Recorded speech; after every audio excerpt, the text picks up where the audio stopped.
Hello, Glenda.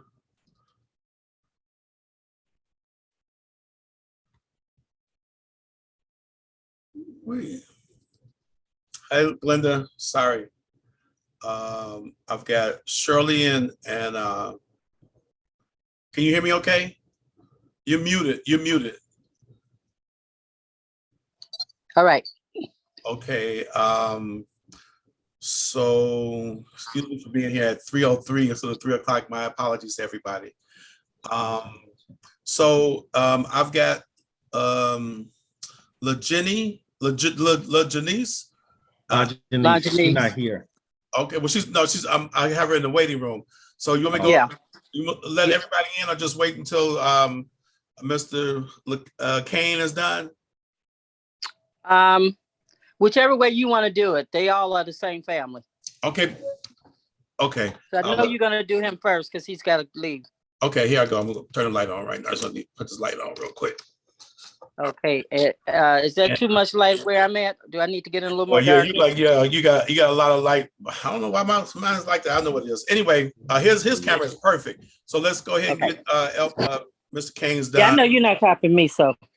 Right. So, but at this point, when he speaks, though, if you could mute your mic, at that point, Glenda. Sure. I'm muting it now. Okay, cool. Okay, and so whenever you're ready.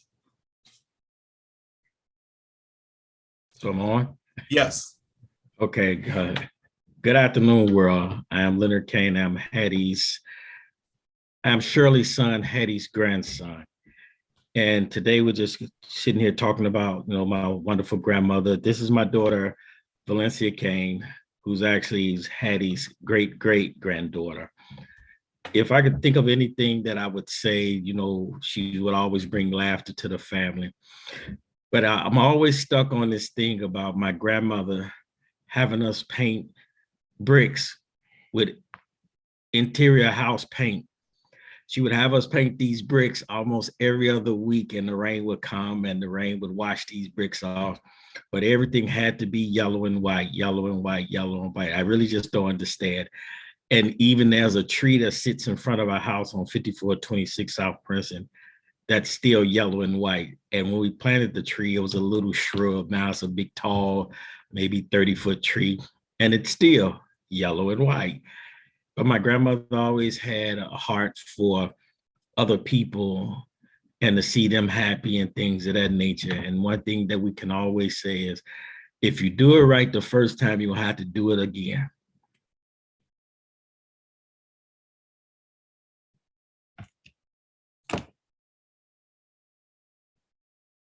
Okay, that was good. Okay. Your daughter speaking? Pardon? I was asking, was his daughter speaking? You want to share something? Okay. No, she probably won't. All right. So I've got Janice and Shirley and Barry. Let me see. I think so there's Janice, there's Bo, and there should be well, I see the three of them. Well, there's three. There's Janice, Shirley, and Barry in the waiting room. The others haven't chimed in yet. So I'm letting in Janice Walker now. You didn't want to get Shirley first? Well, I can't do that. I mean, I didn't know. Yeah, that's kind of like what I was doing. I was asking which one. I was trying to be discreet. Yeah. So that's all. I thought Leonard had to leave, so I was letting you get him in and didn't bring Shirley. Right. So she can introduce all of them. Okay, so if everybody could mute except for Miss Shirley. Well, she's still connected. I don't know. Can you say a few words, Miss Shirley? You're muted. You have to unmute yourself. Yeah, if you can unmute, your audio is muted.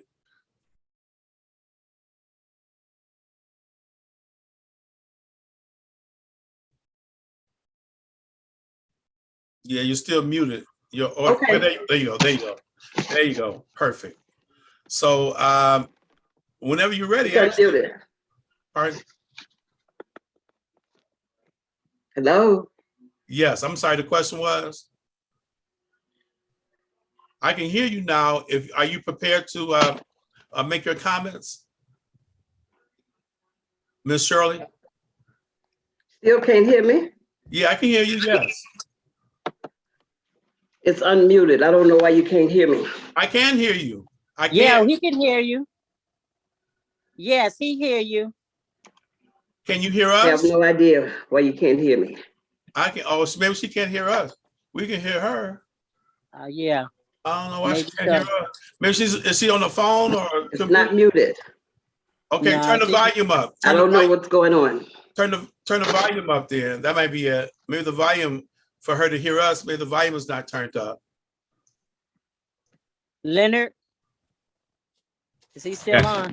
Yeah, he's yeah. Text your mom and ask her to turn her volume up, maybe. Check her volume. I just text her. Okay. Yeah, I see her looking at it.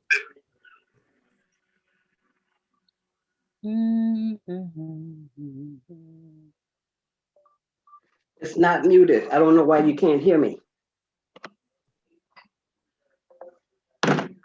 Tell her turn up the volume, maybe. Check her volume.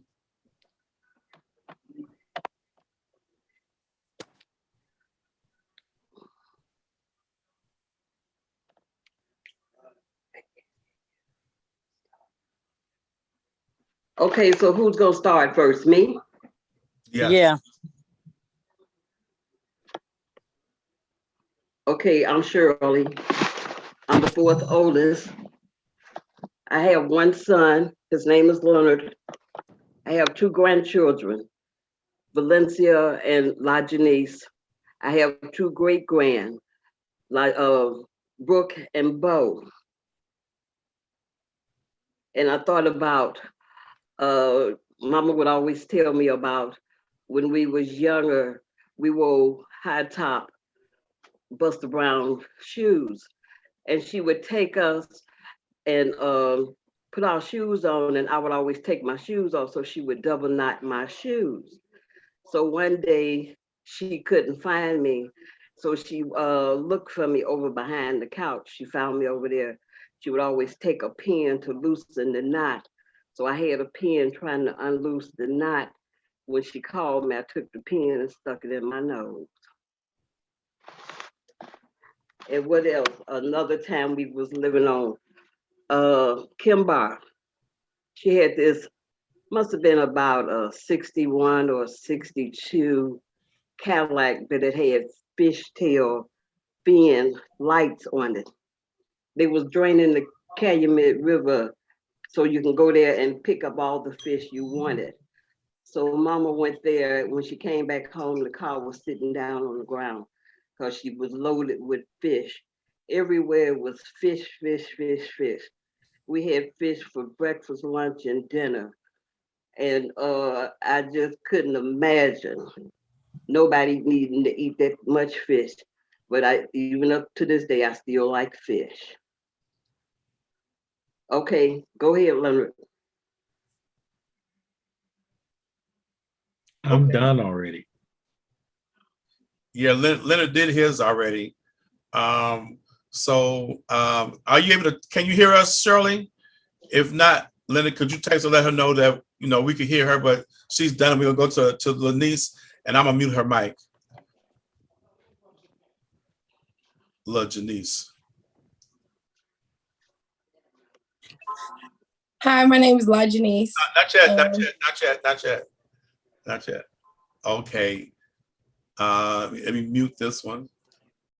Okay, you can go. Okay, you can go now, please. Unmute. Hi, my name is La Janice Walker. I'm a great granddaughter of grandmother Hetty Mae, and my father's Leonard Kane, and my grandmother is Shirley Hudson. These are my children, Bo and Brooke.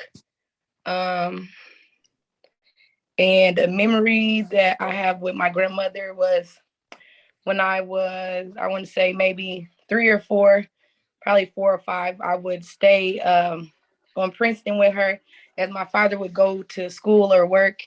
And I would be really anxious to touch all of her things on her dresser. And she would always tell me, now go sit down over there and don't touch none of my stuff. And so I would, grandmother, you sleeping? And she say, no, I'm not asleep. But she would really be asleep, you know. And so she tell me, sit down now and go eat your candy. But the candy was cough drops and peppermints. So as I grew older, I really loved peppermints. And I found out later on down the line, they were refreshments for your breath. They weren't candy. And cough drops, on the back of the cough drop wrapper, if you paid attention, it tell you if you consume too many, you can get sick. So those are my things that I remember about my grandmother. Also, too, she would give me gum, already chewed gum.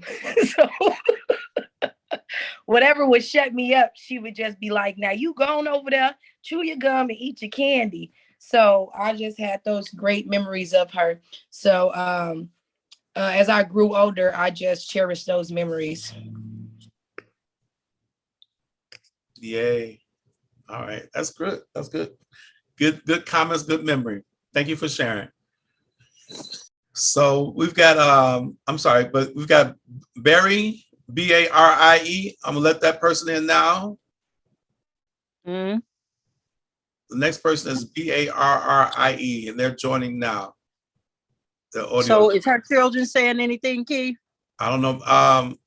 Little Janice, are you? Bo and her children saying anything? Well, no, Bo is her son, and, right. And her daughter is Brittany. Yes. Brooke. Okay. Yeah. Are they to say? Are they to say anything about? They can, whatever they know and want to share. Oh, you're muted. When I was with grandmother one time, and my mom and grandma were outside, me and grandmother sat inside, and she had a really old TV, and she had me watch SpongeBob on it. And I didn't understand why she would make me sit down to watch SpongeBob.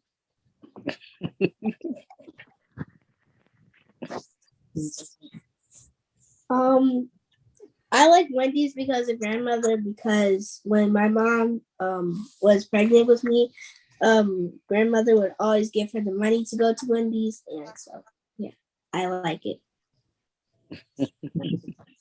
I got one more memory. It's about the couch. I'm sorry. That couch with the plastic on there. The white one. Man, in the summertime, I would be so hot. The couch, the plastic would stick to you. It'd feel like you peed on yourself, but you'd be so hot because you sweat when you sit on there. That's it. We thank you. Thank you. Thank you. Okay. Barry, if you could unmute, please.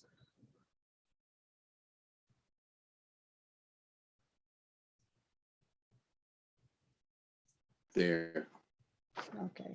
Okay. Are you prepared with your comments? Yeah. I kind of just wrote a little something so I wouldn't forget anything. Tell her to introduce herself and say who she is. I'm Valerie Kane. Do I continue? Yeah. Okay, and I wrote a little something, like I said, so that I wouldn't. Am I recording now? Yes. Yeah. So that I wouldn't like kind of forget something. Hold on for a minute, you all. Hold on. Okay. That Shirley them is off. Then Keith, this is Phil them. The next one's coming in. Oh, Shirley is first. Yeah, they done theirs already. Okay. Okay, so if I were to, that's okay. Hold on a minute. Am I good? Yeah, she's good. I'm sorry, Glenda. What's the concern?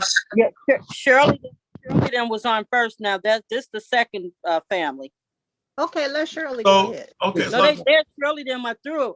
Shirley them through it. Did you ask them, Keith? Yeah, they've completed theirs. Did you want them? Okay. Yeah. So. Yeah, this is the next family. Okay. Okay. I don't have anybody else in the waiting room right now. Okay.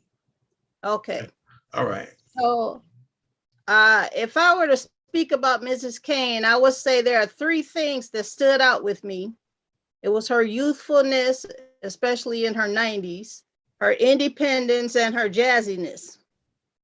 Her youth, for example, I remember on her 98th birthday party, when she walked into that room and walked on that floor, escorted by her family, and she looked like a queen walking in there.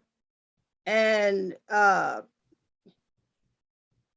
when she got on that dance floor and that music played, she set that cane that she was walked in with on the side of the wall, and she started to dance.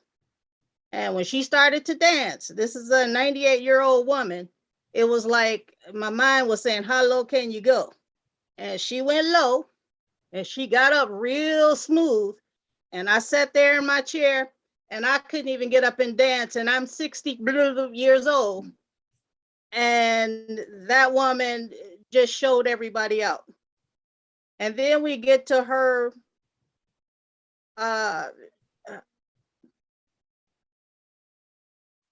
her independence.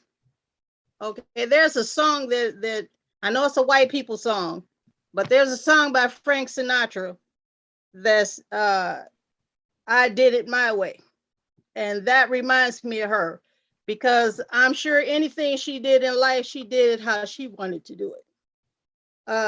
And then there was her jazziness.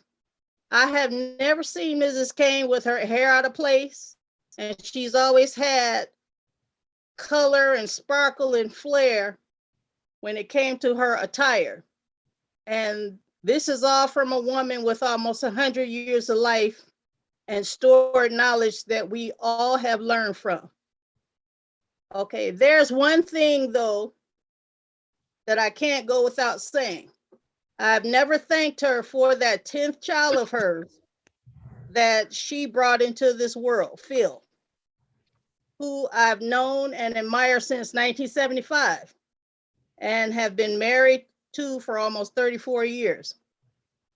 Just like herself, she raised a son who I recognize that same independence in his personality. He has never been a follower. And like her, he always has his way of doing things. He possesses her youthfulness genes because he never stops going like that Energizer bunny since the day I married him. And just like his mom, he's very outspoken when expressing himself on matters which is where we kind of clashed in those years. But that's just how he is, and I'm sure that's just how Miss Kane was. I also heard Mrs. Kane was known for telling her stories. Well, so is her son. You can ask his kids, who have heard them over and over again, along with his music. So like Mrs. Kane, her son is a genuinely unique individual, which is a blessing that I have the pleasure of spending my life with and having children with. So that I thank her for that. I don't know her as well as I should have after all these years of being her daughter-in-law, but I do know that she is loved and she will be so missed by this family, who thought she had way more years with us to enjoy, but God is enjoying her now until it's our time to come and join her. So I had to write that down so that, old memory. She didn't have an old memory though. That woman remembered everything. And half the time I might not have understood a lot of what she was saying because she talked real fast, but I came to love her and understand kind of who she was, and came to understand the family I'm in. And she had 14 kids. My grandmother had 14 kids, 15 with my grandfather's child. And just like Phil is the 10th child, my mother was the 10th child. So we have a lot of things in common also. So, but I liked her gumption. I liked her forwardness and her, I guess with that many kids, you have to, know how to put foot in butt. So, what can I say? So, but like I said, I learned to love her and know her, not as much as I probably should have, but like I said, I thank her for this man sitting over here and for the extended family that I have. So, and the beautiful kids that came out of it. And she taught this man how to be a stepfather, which he will tell you he is no stepfather. He's their father. And I love that too. So all of that he got from his mom.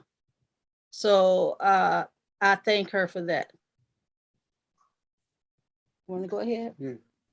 Love you guys. Hi, I'm Phil. I'm number 10 child of our mother. And hold on a minute, Phil. Hold on just a minute.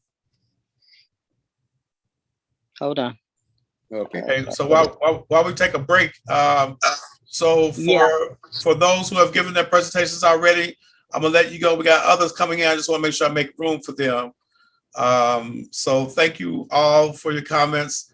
And I'm gonna make room for others. Hey, Keith. Phil, make sure you tell that story. Make sure you tell that story about the gas can and the rat in the sewer. You know I'm gonna leave that out. You know I'm gonna leave that out. Okay, Keith, I got the messages after the ones that's coming in. Okay, let me is it okay, there you go. So ask everybody.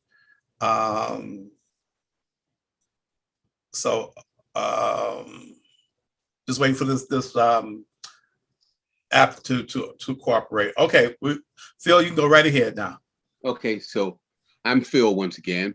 I'm the number 10th child. Our mother raised us really well, a lot of fond memories, and she was always known to instill all the great qualities of life that reflects all those memories that it is that we knew growing up with her, and all of us as a family. We kind of complement each other, if you will, from all the things that Keith taught us and that we've learned over the years. Our journey takes me to all those fun times that we all had, and all the things that I did that my mother used to always say that I always try to be the funny one, and that I would have my brother laughing all the time, or either other family members, but mostly Joe, because Joe and I used to share the same room. She said, I would tell the jokes, Jordy would laugh all night, and with all that laughter, I think there's still was a whole lot of joy there. And I was the laughter of, as Leonard was describing, I was the laughter of fire, if you will. Rats used to run around the house all the time and taking out garbage all the time. And like, why the hell these rats keep turning over the garbage, turning up in the garbage can and everything. And I saw them running down to the sewer. So with them running around to the sewer, I had just finished cutting the grass earlier today. And so I decided to pour this gas down into the sewer. So myself and Derek and a few of us were standing outside, had a few beers and everything else. And Derek struck a match, and I said, give me the matches. The match didn't fuel the gasoline like I wanted it to. So I struck the match and I bent down and dropped it in the sewer. The fire from the sewer and the pressure and everything else blew me into the middle of the street, burned my face and everything else. And it just shook the houses on the other side of the street, broke the concrete in front of the house and everything. And it was just one of those fundamental things that it was that as a family, I was very well supported even after I had gotten burned. So those are things that made me appreciate the way that we were raised. So the way we was raised, we always protected each other.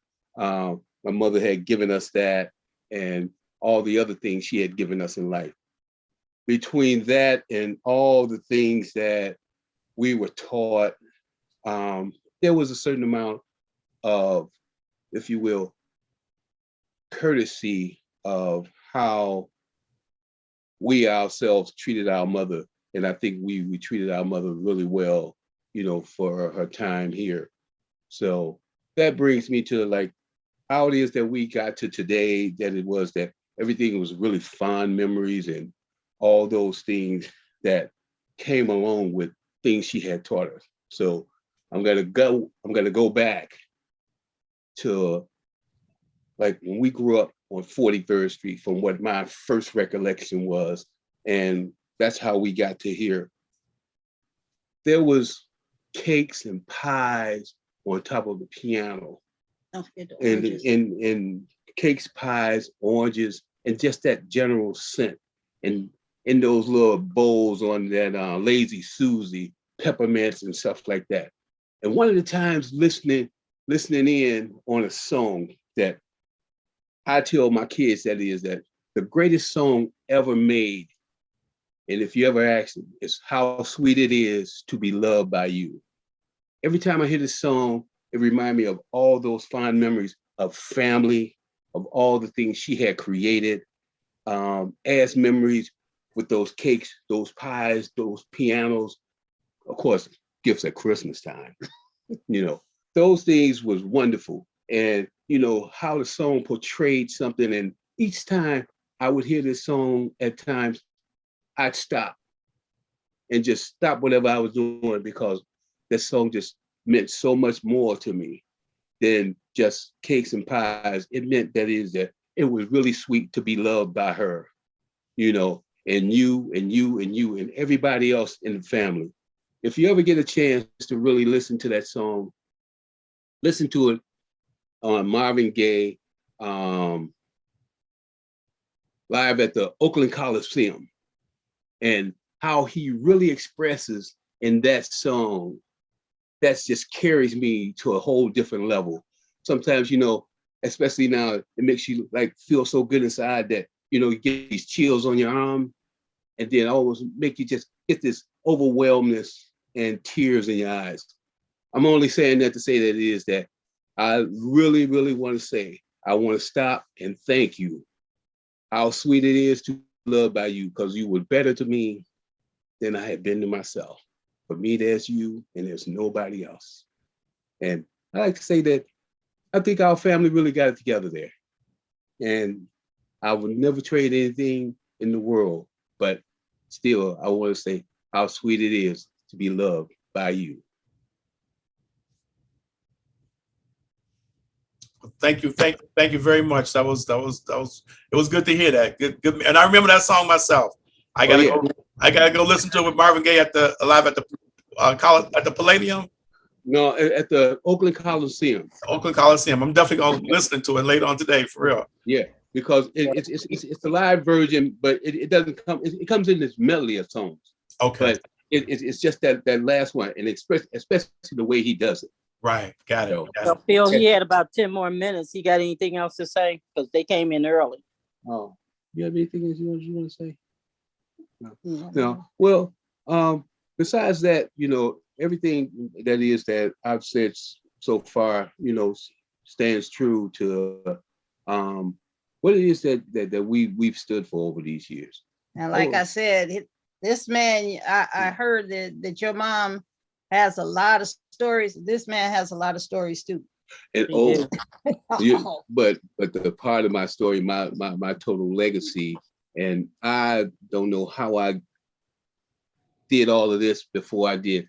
So I'm married to Valerie for 33 years, and our kids are. Our oldest son is George Albert Wilkins the sixth, Cameron Austin Wilkins, and our third son, Adam Austin Kane, and our dream, our daughter, Majesty Arroyo Kane. And I didn't intentionally leave them out. Just that it is that I was trying to get to our story of the family and everything else, and not to dismiss them. It's just that it was that I was so anxious for this moment today. I didn't overlook them. I was just kind of focusing in on things at hand. But these are the things that I think my mother had given us, because out of all these years, all of us, with the majority of things that we've done on jobs and everything else, we've been at places a very long time.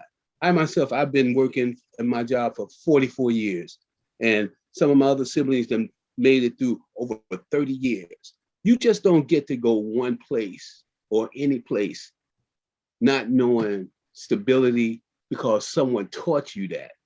You know. So overall, all those things she instilled in us, I think that it made all of us wonderful, no matter what direction we're all in right now in life. I think we've all benefited from it. So I agree. And I really wish that she would have had more years on this earth to teach our kids a lot of things that she knew. But I'm hoping that you aunties and uncles will, throw in your knowledge, and from her. Because we done heard all of his stories already. And more to come. So, Yeah, but he gotta tell them so that the children know. Oh yeah. Like getting folks whooped because he in there making them laugh, okay? Yeah. So, well, that humor had to come from somewhere. Well, that's one of the things I love about the man is humor, because sometimes these days with COVID and all this, life sucks, and humor kind of helps you stay together. So you got to laugh about something, or she'd be crying all the time. So humor is good. So yeah, but we surely appreciate the time that you all have taken out for us today, and that it is that we're able to get our message across. And the kids send their love to everybody. To everyone. Yeah. All right. Okay. All right. Thanks here. All right. Okay, thanks for having us. All right. Love you guys. Okay. Talk to you soon. All right. Enjoy. Bye-bye. Peace.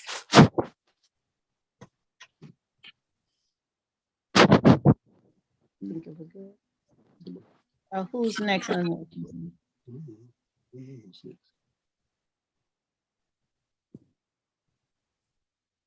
Did she say Shirley? She said Shirley had already did that. Oh, okay. So do you get to hear the other people's stuff, or? So basically what we've been doing is, once a person has made their comments, to open the lines and to make it so it's not. So if we have a lot of people on the screen, we have that possibility of somebody opening their mics and background noises being made. So we just try to limit it to the people who are being recorded at that time. And for those who have recorded already, they have already gone. And so we're looking to say goodbye to you all, and then we'll call them together, so you'll be able to see, because this is like our third or fourth day recording these. So yeah, but yeah, we'll make sure you get to hear all of them. But today we're trying to keep the lines open so that when other people come in, we can let them in easily, and we won't have a whole lot of people, so that sometimes the audio opens up, and while you're delivering you're making your comments, somebody's phone or like yesterday or the day before, whatever, a couple of days ago, he had his baby, and his baby was nearby, and his microphone was open. So, which was not I understood, but it's just for the recording, we like for it to be like only the person making the comments to be heard at the time. So what I'll do is, I'll say goodbye to you all, and Glenda will let you know about when they're going to be. Glenda let you know when they're going to be compiled together, where everyone can see it. Okay. Okay. Thank you. Okay. Thank you. All right. All right. Okay. Okay. Bye-bye. Keith, I don't know how I flipped up out of there. Well, it's okay. You're back. You're back down. Okay. I was seeing if I could see if my nephew is oops, where I go here. So that's how you want it too. If they're not speaking, then I'll remove them, let them know that we'll say goodbye to them, and they can see the compilation later. Yeah, because I mean, surely them don't need to know what Leonard them was saying. I mean, if somebody else was saying they're waiting to see it, that's what's going to be the enjoyable part, to see it all once it's put together. But it's okay. Because Okay. I don't know how I feel them. Oh, you let them in. Yeah, that's why I was telling you they were the second family. If anybody else was there, Lonjanie, Leonard, and Shirley was the only three on the first call. And then Phil and his wife, I didn't know any of the children wasn't going to be with them because, see, this is moving a little more expeditiously than I gave time to. So let me just kind of call and see, tell my niece them they can go ahead on and chime in, and my nephew who we added. Yeah, because see, I thought they was gonna be there and take that time, then I wouldn't have to be trying to cover no time space. I had sent you something earlier. I was telling you to call Oh me before you yeah, got yeah. on. I didn't see it because I just got out of church. I had to make a run. I didn't see anything on my phone until after we started. It was okay. So what? It was okay. Did you still want to have that conversation? You said you want to talk about something. Yeah, I was gonna tell it to you before you let Shirley them in, actually, Oh, but it's all good. okay. It's Okay. all good. Yeah, Yeah. because we got to what we were doing. I was gonna tell you, yeah, as they speak, you can let those families go, and we'll bring the next one in. Because Leonard, at 2 minutes after, he already was on me. Oh, that you're all not up. Yeah, So that was good. I mean, I understood. He yeah, was on time. That's okay. yeah, he was. I thought he had to leave though. See, Oh, right. so I wish his daughter had been a little closer to take a picture. I don't think they get the gist of what we're doing. But like I told you, I got pictures. Like I kind of send you something. Like I got my 5 children generation because my daughter had to go to work in Hawaii, so she might not be able to get on, her and her family. So I told her, oh well.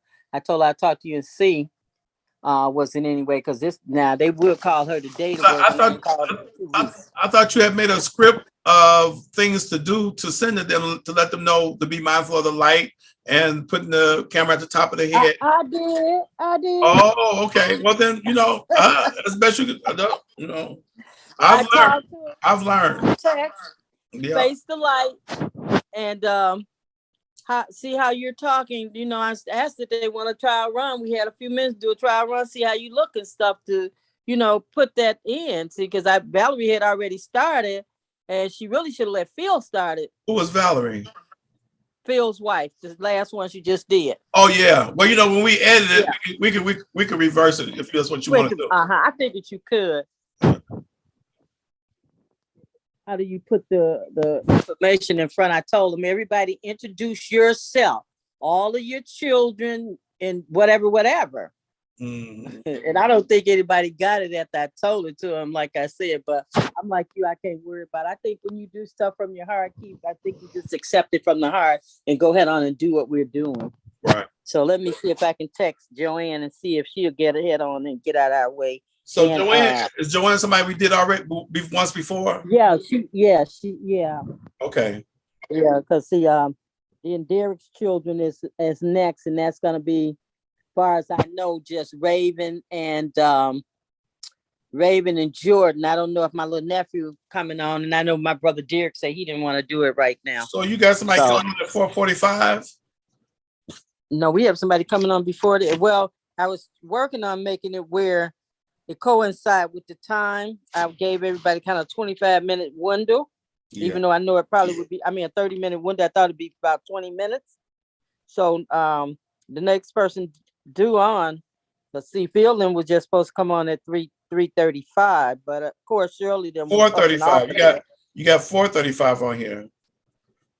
You says my brother Phil and family at 4:30. On the one that you sent me, it says 4:35. But they're done now.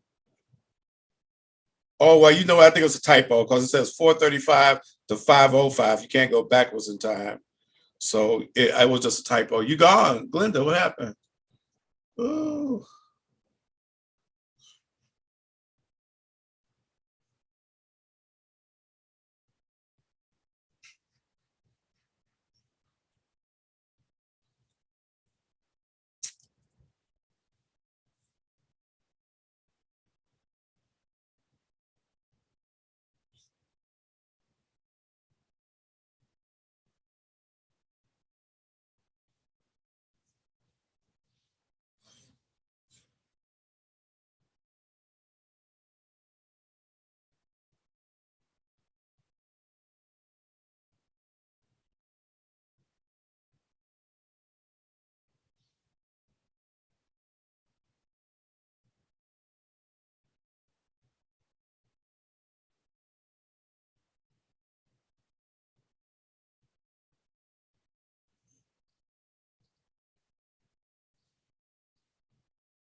Hey.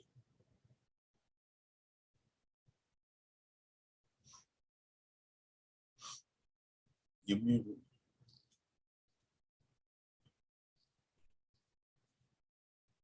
I can't hear you. Just so you know, you're muted. I was saying, yeah, forgive me. I told my nephew if he can go and call in now, do so. And I text my sister and told her too. Okay. So that by the time Raven and Jordan and them get on, we could hopefully get these two and get them out the way. I don't know what time she got from church. I should have pulled them up and looked at them. I know it was close to the 4 o'clock hour. I was going to get the three families out the way, and then kind of do Jerome them in the middle, or whenever we had available. I guess I'll give him a few minutes. I just called him and talked to him, and I told him get on so I can get him out the way. Let's see if he come in there. So are you doing yours today? Yeah, but my family ain't coming on till after 4. That's why I say I had stretched that time out, giving folks opportunity to get on, say what they're gonna say. Told them they had at least 5 good minutes, if not 7. Are you using your cell phone to do yours? No, I'll get on the laptop. Okay. Yeah, I know I'm going in and out of colors. Good. You good. Yep. So nobody else came in there yet? No, nobody else. Just Duran just popped up. Duran, Okay, yeah, that's Duran. Duran, correct. Duran. Okay, here we go.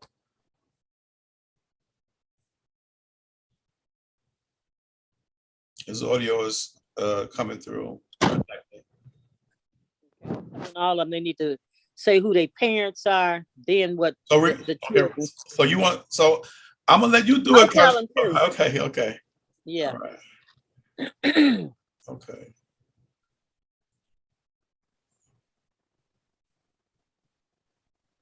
Okay. His audio is still connecting. Okay.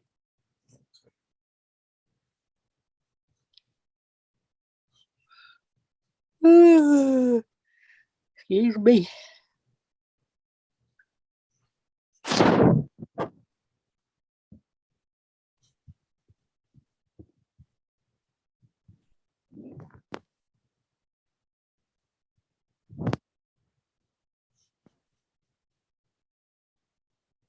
So his audio is still connecting. We can't hear him quite yet. All right, he'll figure it out. Okay, now if you could unmute, Jerome. Unmute. Now you got to unmute. Unmute yourself. All right, can you hear me now? Yes. Yeah. Can you hear us? Yes, I hear y'all. Can you hear me? Yes. Yeah. So what I need you to do first is say who your parents are, your siblings, and what child you are to your parents. And then you can talk about you, your children, your grandchildren, or whatever your presentation is. You got about 10 minutes. Okay. Hi, my name is Jerome Verse. I'm the mother. Should he be, wait, hold on a minute. Keith, should he start now? Yes, all good. Whenever you get ready. Okay. Okay. Hi, my name is Jerome Verse. My parents is Essie Jean Verse. My father is Anderson Verse. And I have 4 siblings, which is my sister LaDonna, also my sister Keita, as well as I have another sister from on my father's side. Her name is Angela Coleman. And I have a brother named Devon Verse. And I have 3 kids. One name is Jerome Devontae Jr. I have a daughter. Her name is Shania Akosia Verse. And also I have a young son named Dewan Markeith Verse. And me, I'm a chef, and I've been around trying to be with my family, and things that I learned from my mother, from my grandmother Hattie Kane, was being resilient, also being responsible, and also being dedicated to anything that you do in life. And as growing up around a lot of uncles, aunties, and cousins, relatives as well, the big family, we had love. If we didn't have anything else, that it was enough for us that we didn't need any friends. We had family. We also had love as well. And through the days, all of us, everyone that was on my age group left, with my cousin, everything, was well educated. We wasn't the richest people, but we didn't even know that we was poor. You know what I'm saying? But we also enjoyed life to the best, to the fullest that we could. Understanding that I have out of life as well is that always that love never dies. And as long as we was around each other, we always loved one another and enjoyed one another. We learned from our relatives, our uncles and our aunties on how their past, on how they was living, on how they strived, how they struggled, and a lot of them got into the medical field. My grandmother always dealt with stuff in the medical field, as well as my mother and my auntie and my uncles, and as well as at least five of my uncles and aunties, as well as it trickled down the hill. Whereas my brother got into the medical field, he's a doctor, as well as my niece, as well. And it's just been a lot of adversity that we have been going through. It's just being a family and trying to come together as one. And as we get older, people go their own separate ways. Families get stressed out, and the matriarch have passed on and passed away. And we're trying to bring this torch back to what she made it. And it's going to be a long time coming, but it's coming. And the results that I'm seeing right now on how we get together on Facebook, Zoom, time, and everything, it's coming together. It's been some years. And sometimes God worked through other things as well. And what I've learned from my grandmother, other than being resilient and dedication and loyal, is being very respectful and not spiteful. We all have our shortcomings, and we all have our trial and tribulation that we go through. But the thing is that we live to fight another day and finding ourselves and within ourselves. And how I did that was turn to my higher power, which I choose to call the Lord Jesus Christ, as well as, submitting and reaching out to some of my uncles, aunties, and some elderly people that have experience to get through life, because some people have experience, so you don't have to get your own and tell you how to get through. And some things are just life on life terms experience. So with that saying, I just try to be the best person that I can and be respectful as I can to everyone, and that's all I can do. My name is Jerome Verse, and this is the truth. Okay. All right, thank you so much. That was good. Right. Good presentation. Good, a lot of good comments. Thank you. Thank you. Thanks, Jerome. You're welcome. All right. Talk to you soon. Talk to you soon. Bye-bye. All right. Peace.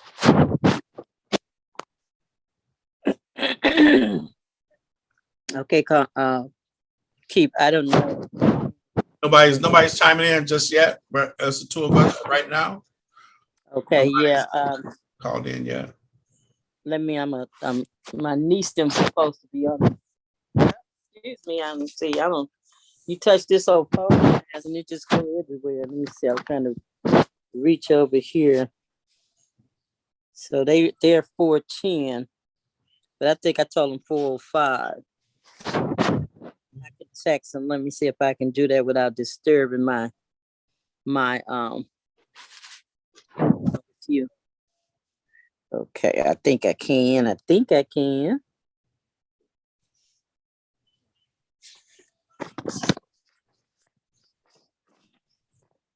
And my children got 4:45. I'll let them know that we kind of got some free time. Whoever want to come in, okay, Keith? Yes. They can start to come in. Let me see. So I was doing what's the child name? My granddaughter Chanel coming in my head. Mm-hmm. Did I write down what time she told me she can call in? Because when Chanel call in, we're gonna pick her up if nobody's talking, because she's got to get in and get out. Chanel. She's my oldest daughter's daughter. She's in Denver. So is Phil's daughter. She went to school to be a doctor also. She's a gynecologist. So I didn't know Jerome's brother, whichever brother that is, went to be a doctor. I'd like to know who that is. So much we don't know about the family. That's exactly why we're having this.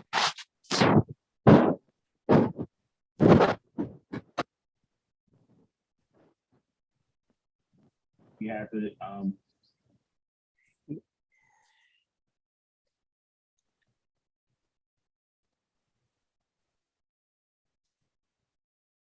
So I told you Jordan and Raven is coming on. That's who I'm texting. Okay. Do the garden there, but that also taught me how to do.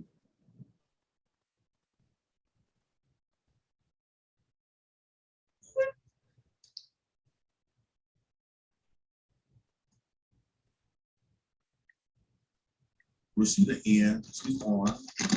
Yeah. Who your mother is and who you are. Okay. And with your memory. And then tell about your son, which is her grandchild. Okay. So my name is Rashida Bird. Hattie Kane is my grandmother. Her daughter, I think number 3, is Fayetta Kane. That's my mom. And I am my mother's second child.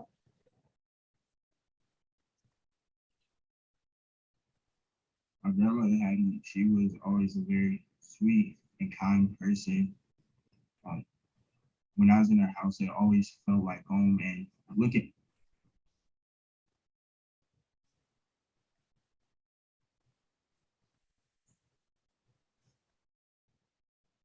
Okay, I got them over there now. Let me text my children too. Tell them we're gonna probably be a little early shift. They can come in early. I don't want to hold up no space if we don't have to. Right. Okay, Raven just told me okay. And I text Joanne. Let me tell her thanks.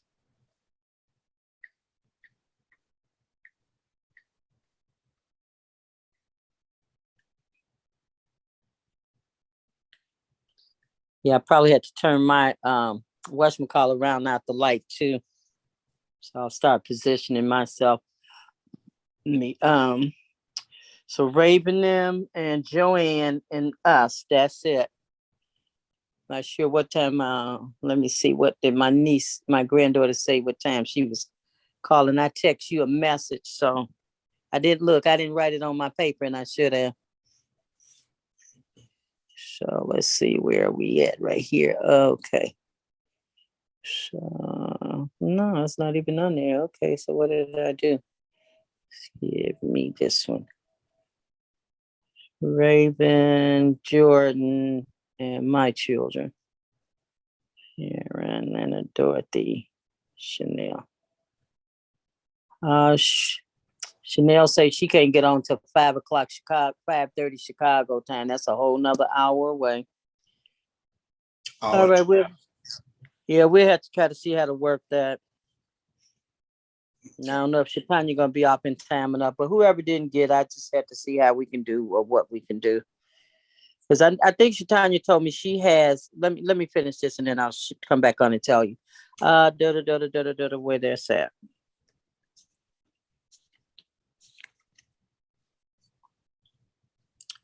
Where is that at? Okay. So if Joanne come, okay. Look, did she say okay? Let me see. Oh, no, that's another one.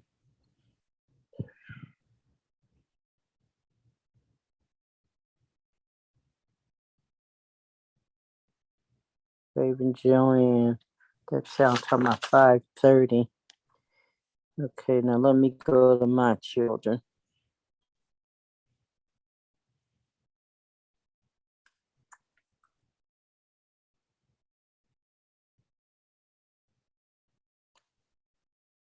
So, Keith, if they have the snow up pretty good outside today? It snowed this morning. Today, yes. This morning it snowed, yes. Is that what you mean? Last night, this morning? No, I mean, had they shoveled the walks and stuff pretty good? The streets are shoveled where I'm at. Sidewalks, most of them, yeah. Most of them. Well, I had to realize you live downtown. Right, I was gonna say these commercial businesses don't want people to come on in and spend their money, so they're gonna make it easy for them. Move that snow out the way. Yeah. But in the more residential parts, probably the same old. Like when I haven't always lived here. I have to shovel snow myself. Well, for many a year. And I'm glad I don't have to do it now, but I guess it was good exercise because the things I used to do around the house kept me, a little bit more fit because I was always doing something, but when you have an apartment like I do, for me, I don't have as much to do. I don't have to paint. I don't have to, I don't have to, I don't have to shovel snow.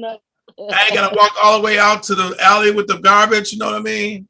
Right. I can do it right here in the chute.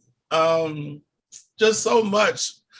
Less work, but I do kind of miss housing life. But then a friend of mine, she was saying she bought a house when she was 20, her first house when she was 25 or something.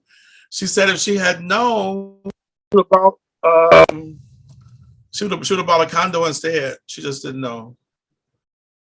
Well, those are good, but I don't know. Cause see, if it depends on how many apartments in that condo.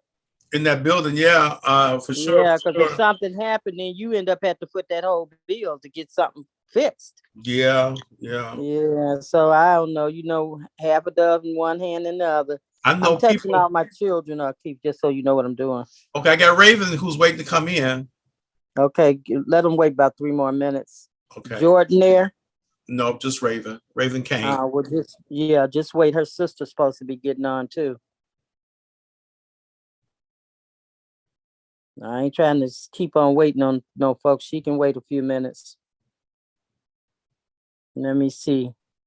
I wonder, did she tell Jordan? Let me, So I don't think these folks be thinking. Okay, where is the...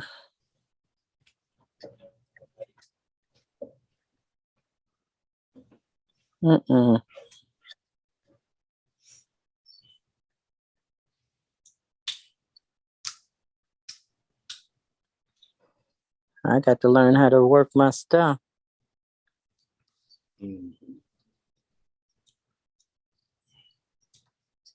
Yeah, I'm just sending something right quick to my daughters and them to tell them get on as soon as they can.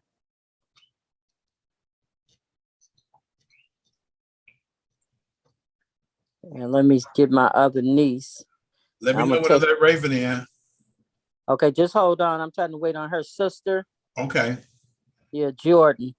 Okay. Yeah, I'm scrolling my slow stuff down here to send her a text because I would think Raven would tell her, that she's getting on.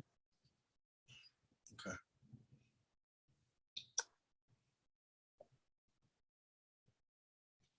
Yeah, and that's it. I should have booked 15 minutes out because I knew folks weren't gonna come and give a little thorough enough presentation more than 5 minutes. Ain't that something?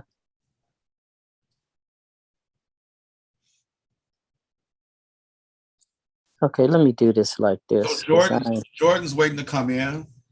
Okay. All right. Okay, let me come on back to you. I'm sending to Sheree, and then I'll be right back to you in a minute. So you want me to let anybody? Let me know you want to let them in. You can let them in and just ask them to wait for a moment. Okay, here goes Raven and then Jordan. Okay.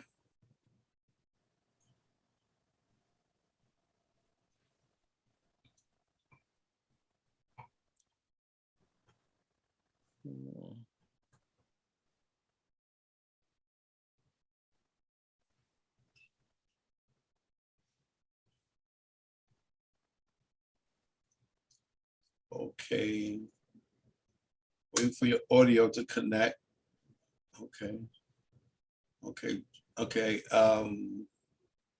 I guess Jordan's audio is ready. She's just muted. We're just waiting for Glenda to come back on, you all. I'll be there in a minute.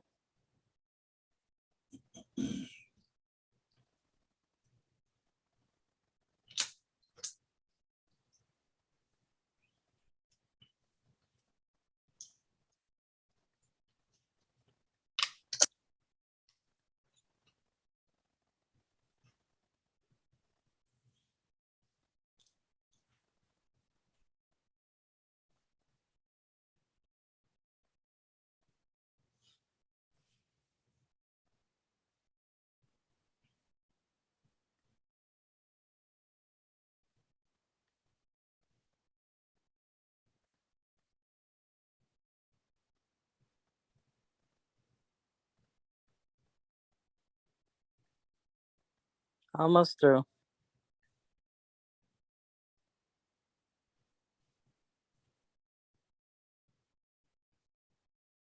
All right, I'm heading back now, Keith.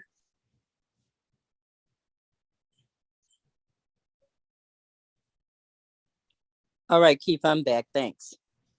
Okay, we have Raven and Jordan. Both their microphones are muted, but do they need to hear? Yeah, tell them open their mics. You know what? Every time you ask me to do something like that, they can hear you. So I can hear you. I'm okay, good. Okay. Yeah, no, we can hear you. I'm trying to figure out the video, but hey, I'm here. Okay. So everybody know what Miss Raven, I have you on first, and I got your video. Are you prepared with your comments? Yeah, I'm all set. Yeah.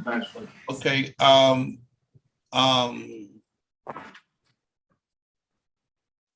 Yeah. Okay. And well, so are you so you prefer to have the picture other than yourselves? No, it'd be better if they come on the camera.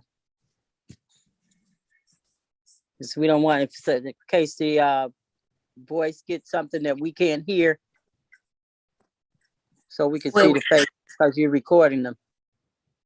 Oh, what do you mean? You asking if you want to use the live video or just on. Your lighting is okay. I can't see Jordan's yet. Oh, okay, I guess you got Raven up first. Okay. So you know what the 1, 2, 3 is, right, Jordan? I mean Raven. You mean like the rundown, pretty much, how we're gonna do everything. Yep. Yeah. So again, let me just make sure I got everything correct. So first of all, I'm gonna introduce myself. And I'm gonna give your parents are. Tell to your parents so are I will give information. Right. So I'm gonna introduce myself. I'm gonna say who my parents are in relation to grandmother. Again, my dad's the 14th child. I'm the oldest of his children. And then your I go. Siblings are. What'd you say? Your siblings are. Oh, okay. So I'm saying my siblings as well. Have a daughter if you want to, and then tell your siblings because they're gonna speak after you. Okay, gotcha. Okay. And then from there I just go on to kind of speak about grandmother and whatever I want to say. Right, what your memories are. Okay. Jordan probably could hear us. I don't know if her she can. I think again she's just trying to figure out the video, but I'm going first, correct? Yes. Okay. So hang on, I'm about to get rid of her real quick before I record because she's gonna be talking all in the background. 1 second. Bring her back and let her talk. Like she do too much. Hold on. Okay, come on. Let's go in here with Daddy. Yep. Yeah.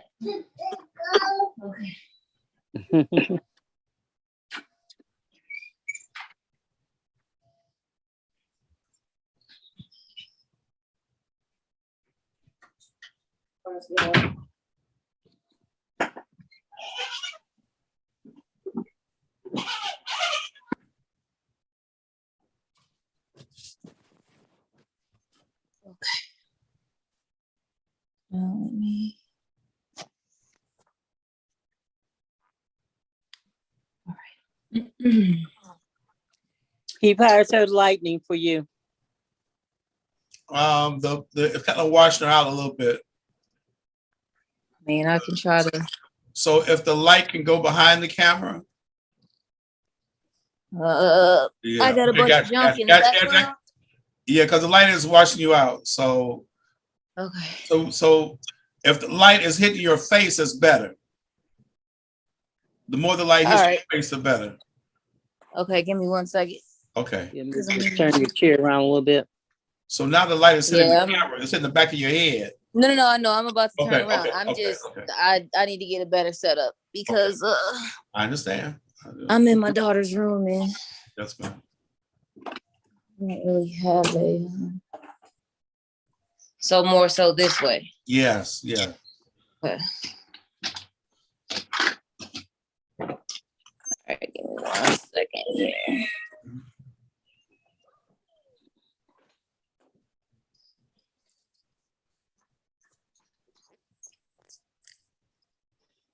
Okay. Better. Yes, better. Okay. Okay. All right. Whenever you're ready. Okay. All right. So my name is Raven Kane. My father is Derek Kane. He is the youngest son of Hattie. Is Fulton Kane, right? Sorry, y'all. I might have some outtakes. You might have to cut this. All right, let me start over from the top. Because I okay, give me one sec. Take your breath. All right. It's one thing then when you know you're being recorded. Right. Right. Okay, you said her last name is actually Fulton Kane, right? It's Hattie Kane Fulton. Okay, Kane And first. just act natural as you. Okay, well, I'm just gonna call her Kane because I never do the Fulton part. You said I do gotta say the Fulton part? I can't hear you, Glenda. Oh, hold on. Oh, where my mic? Okay, what about now? Yeah, I can hear you now. Yeah, Hattie Kane Fulton is your grandmother. So yeah, then you go ahead on from there. And then if you want to just call her Hattie the rest of the conversation, that's fine. Okay. Mm-hmm. All right. So again, my name is Raven Kane. My father is Derek Kane. He is the youngest son of Hattie Kane Fulton. I have two younger siblings, Jordan Alexa Kane and Brennan Xavier Kane. And I guess I don't know how to start from there. You don't forget your daughter. Oh, yes. And then I have a daughter. Her name is Remy Holiday. And another daughter who should be here in the next 2 months, though I don't have a name for her quite yet. As far as my grandmother Hattie, one of the things about her that was really special to me was we pretty much share the same birthday. So her birthday is February 6th. My birthday is February 4th. And over the many years, we've had combined birthday celebrations. So, and we're exactly 70 years apart. So this year, I would be turning 30 and she would be turning 100 years old. And that was something that I was really looking forward to celebrating with her.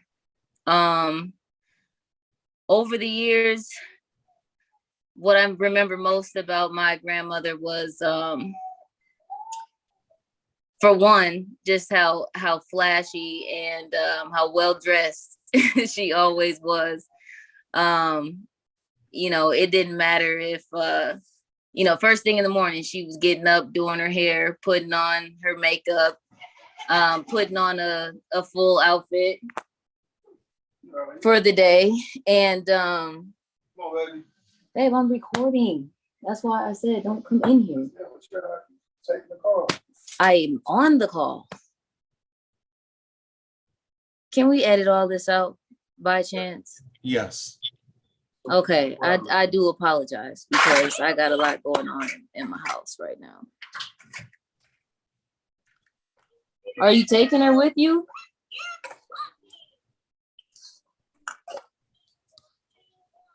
Oh my God.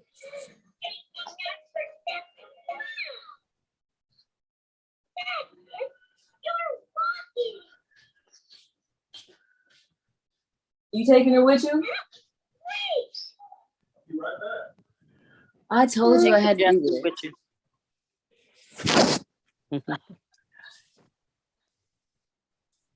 Okay, now I gotta pick up from where I left off.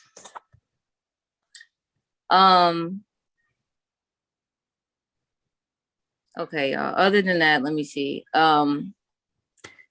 Also, one of the many things that I remember about my grandmother was her generosity, and you know, she always used to give us a couple dollars every time we came to visit.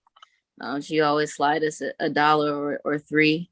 You know, she always cooked us breakfast, and always tried to make sure, we were fed, offered us meals 3 to 4 times a day, constantly asking us if we were hungry. And like I said, I think she was just a person who I would say really showed love with acts of service, always kind of thinking of ways to be helpful to others, and just thoughtful little small things. I just recall being at her house and all of my cousins coming and us spending the night and enjoying our time together there. Her place was always a place where, everybody kind of came together, look forward to seeing my large family, uncles, aunts, cousins, that used to come by, and the parties, the hanging out, and just, like I said, the music and spending time with each other. One thing too is, you never forget her yellow and white house. And everything was yellow and white, all the way down to the sidewalk, the fence, everything. And I don't know, y'all. I had a lot of stuff planned that I was gonna say. How long does it have to be? As long as you want it. If you want to show the baby's face, you can. Since she's sitting on your lap. Yeah, she looked Look crazy. back and be able to hit it and say, "Hey, that's Remy. Say hi. Amy. Say hi. Hi." Yeah, it's almost time for her bedtime.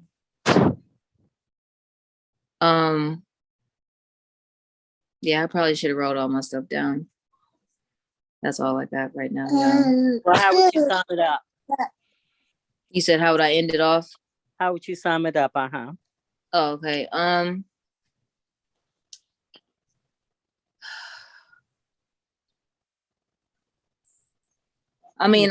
would your fondest memory to this point.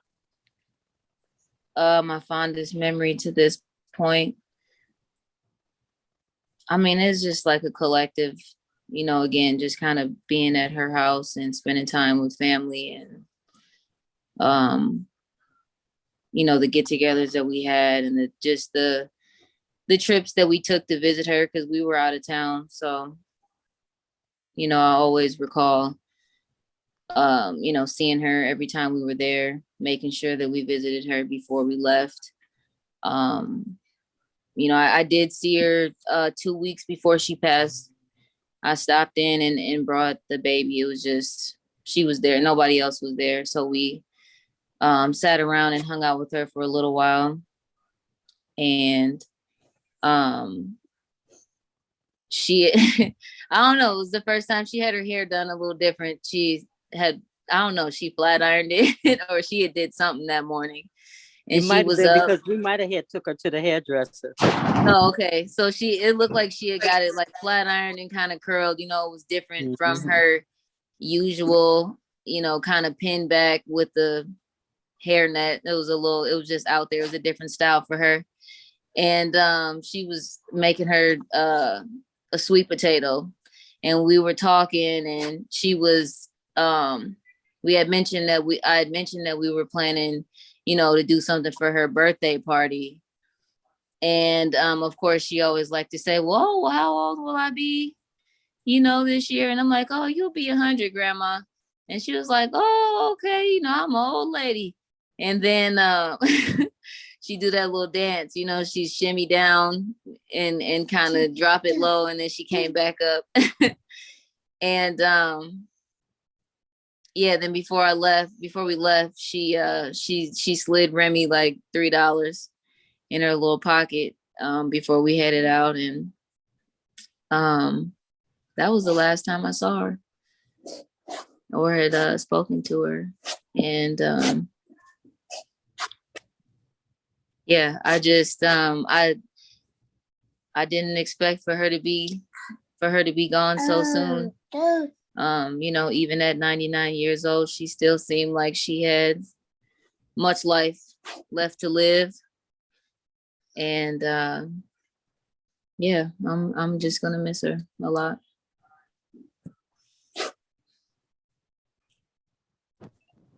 Right. Thanks, Raven. All right, thanks, y'all. Okay. Thank you. Thanks, Keith. You see Jordan sitting on the board for you? Did Jordan get in, Keith? Yes. Yeah, I'm in. Can you see her not on your screen? Hmm. Okay, you on your phone, right? Uh-uh. Oh, to see you, yeah. Yeah, okay. I'm good. Okay. Hey, Jordan. Hey, how are you? I'm great. Oh, that's good. Hold on. What happened to your picture? I had I'm on my mom's iPad and there was a call coming in. Can you guys see me now? Yes. Yeah. Okay, perfect. All right. You need the ABCs 1, 2, 3 from me?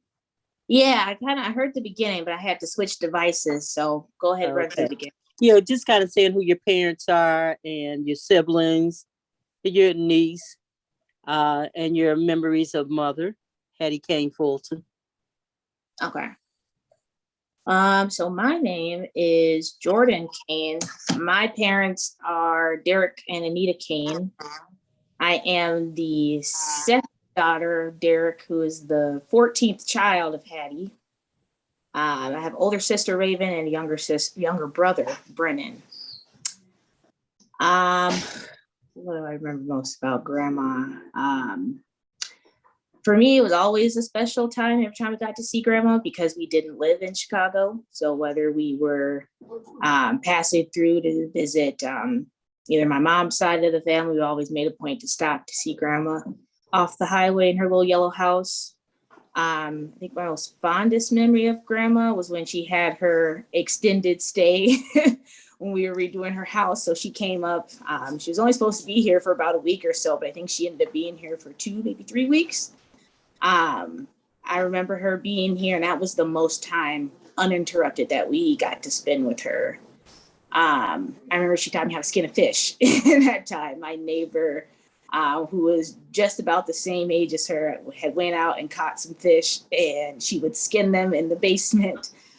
So she taught me how to skin a fish in our basement sink, and that was something that I hadn't done myself before, and I hadn't seen her before do it, but I knew that at least every time we visited, she was always willing to cook something for somebody. So it was nice to see her and help her prepare a meal for us, kind of start to finish, being up here in Minnesota with us. I will also say I always used to brag about how my grandma was 99 or whatever age and would still get up every morning and get fully dressed, head to toe, face full of makeup, nails painted.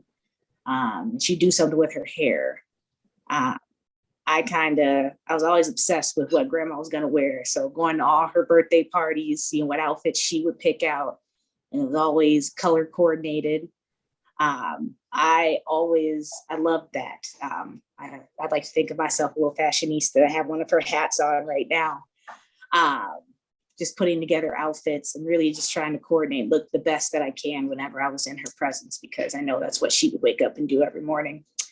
You could always tell when she didn't feel good though. You could always tell she wasn't quite dressed yet, but she would get there. So those are the things that I remember most about grandmother and miss the most about her. Sorry, I think the camera cut out again. Get back to you. Yeah. Tried to make that short and sweet. Can you guys hear me okay? Yes, I can hear you okay. And we can see you. Glenda just stepped away for a moment and should be right back. And but I think everything went well. Thank you for your memories and for your comments today. Yeah, thank you. Okay, if we could just wait a moment for Glenda, see if there's anything else she wants to add or just comment on. Then see. She's trying to coordinate different callers to call in. She had given everybody a time schedule, but things are going pretty good. So people can come in a lot earlier than what time they were assigned to. So she's trying to give them a call in now. So she's juggling, Yeah. she's double tasking. Trying to coordinate everything. Yeah. Let's see here. All right, the red beans are bland, because I didn't want y'all to get sick, so if you need to add pepper or some onion powder. Okay, and if you don't think he'll eat it, just they're in individual bowls, the disposable ones, so you can just put it in the freezer. Okay, I have another person coming on. Okay.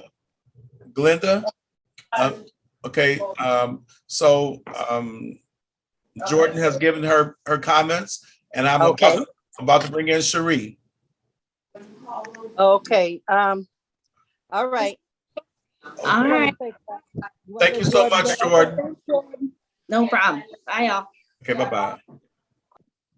Is the light in front of me good, Keith? I was trying to move around and do a few things. That's good. That's good. I see something over this way by me. Maybe I have to let my shade down. How about let your shade down. Let your shade down that way. All right, you can let Sheree in. She is coming in. Okay, and all of those my children, so you can let them all in. There's nobody else here yet. Okay. When they come, I'll let them in. All right. All right.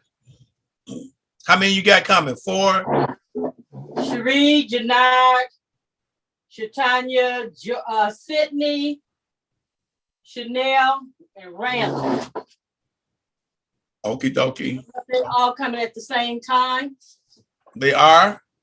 I'm hoping. Okay. If not, Shatanya is the one. I know Chanel, we got to get her by close to 5. Okay, I'm here. It's 4:30. Is this Chanel now? No, this is Sheree. Sheree. That's Okay, Sheree. Stairs too. Right. How is that? Yours is good. I can't see Sheree though. Hold on, I'll share just 1 second. Okay. Let me do one more thing while y'all share. Let me grab me some water. Okay. You can Sheree, see me now, right? Text your sister them, see if they're getting on. I know Shatanya's at work. They're not here. Yes, Shatanya's not at work. You can see me, right? I can see you perfectly. Yes. All right. Thank you. Oh, okay. No problem. Okay. Are you okay? Let me text them real quick in just a second. I don't know if it's gonna kick me off or not. Oh, use your phone for it? Yeah. It depends. I need to go and get my iPad. Okay. Did you want to change up? Yeah, I think I will. Okay. I'm coming back now. I had to go get some water. If she needs to go ahead on the speak, she can, Keith. She's going to get her iPad to record with. All right, now you got me some water, so I'm good. Okay, let me sit myself down. Thanks, Keith. I appreciate it. You're welcome. So Joanne hasn't came on. So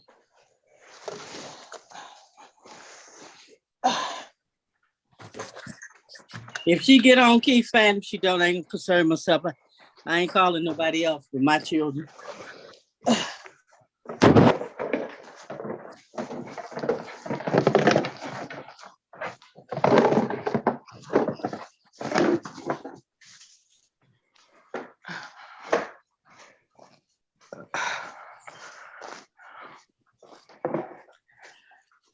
Is Sydney with you, Sheree? No, she's at home. Oh, okay. Is she getting on, do you know? She said she was. I'm about to text her right now. I'm trying to log onto this iPad.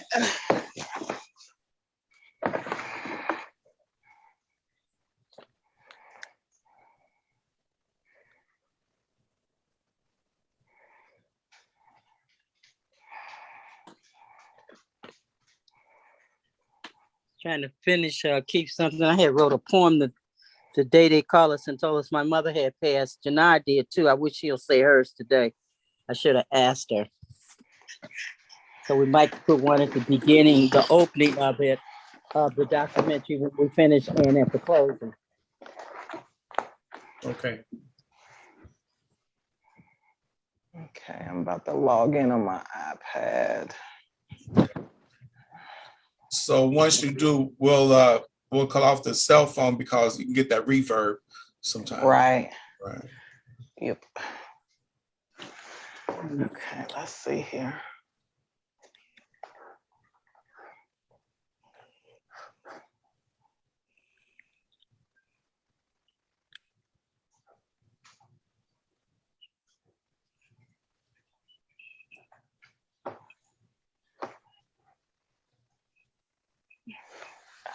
Meeting ID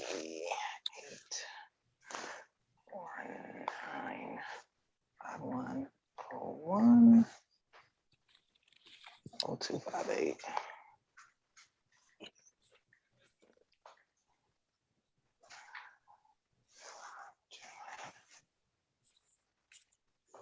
Passcode. Your spirit. Let me change that. 8 0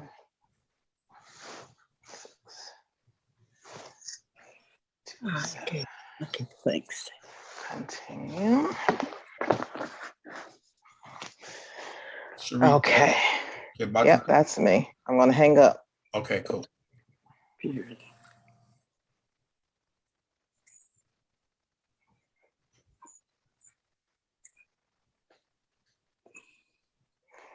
Oh shoot.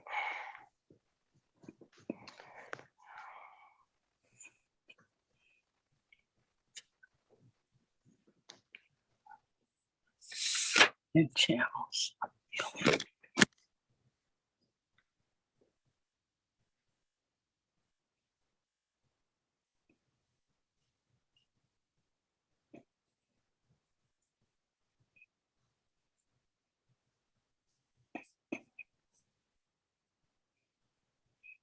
Yeah. Okay, can you hear me?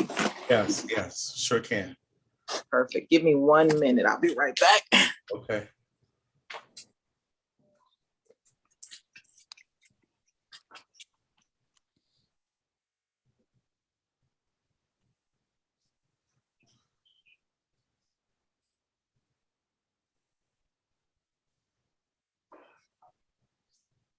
Okay. Yeah, I had started to write a poem about my mother. I finished it, but I didn't never reread it again because after Janad wrote and gave hers, I waited to put mine on this.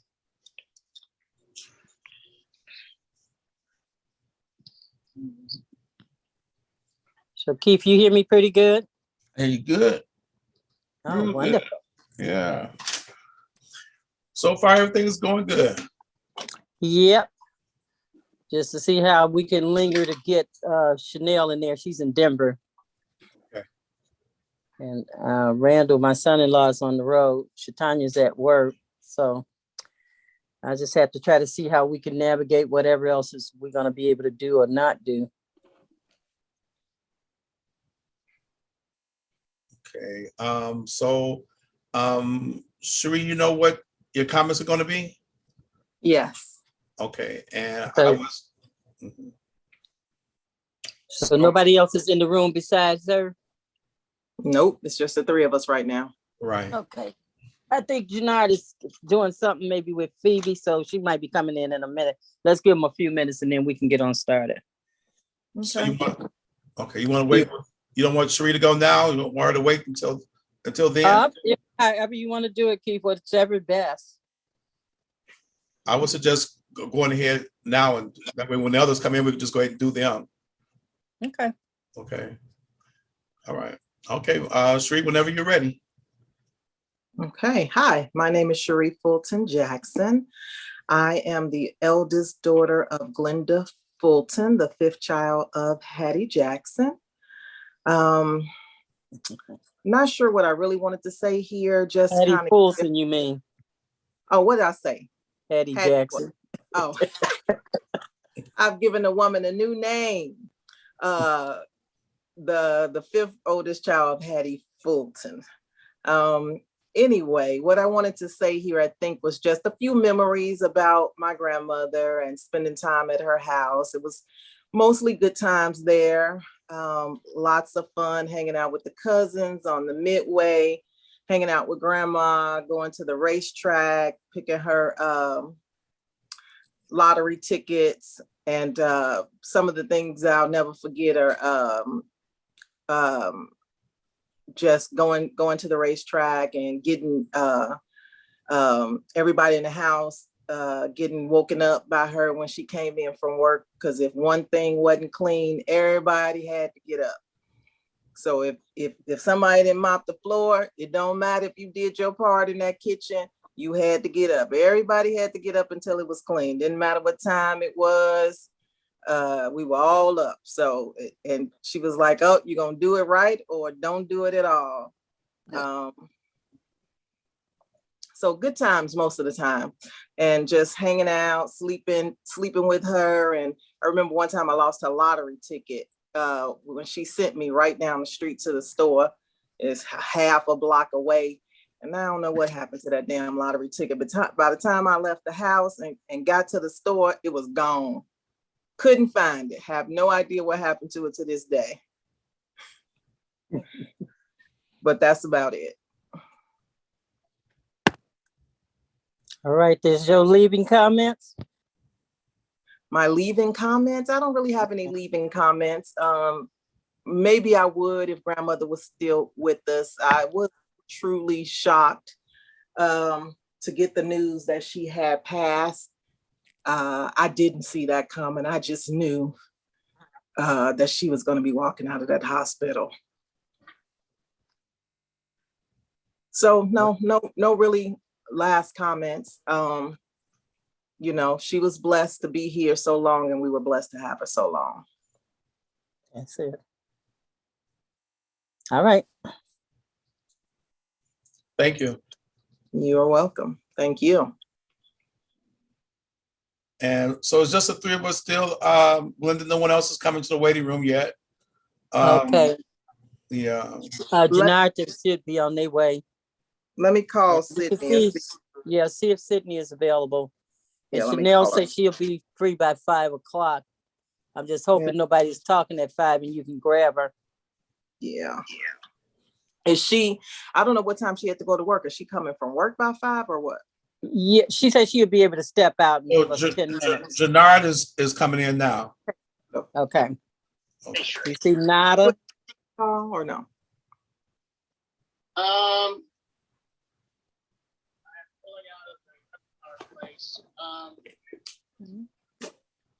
Just what you've been going through. Hello. Can you unmute yourself, please? Hello. Hello. How you doing? I'm okay. How are you? I'm fine, thank you. That's good. Nada coming in with you? No, she's coming separately. Oh, okay. Do you know if she's getting on the board now? I'm not sure. I'll text her. Okay. Okay. Because we just want to give a little heads up, whoever's talking. Chanel is going to try to get in by 5 o'clock. Okay. I don't know how much time she had, but it's just 40, so. Okay. Minutes to the good. Okay. Okay, you want to text Nada and see what time she's getting on. I'm texting her now. All right. I mean, if you want to go ahead on, you can too. Mook is coming in with Phoebe, so. Okay, well, we got time.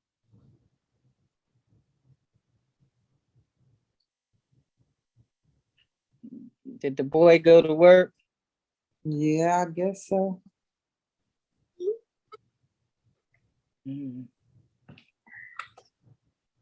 I'm trying to see, should I lift this up a little bit higher or stay down low? Go the other way.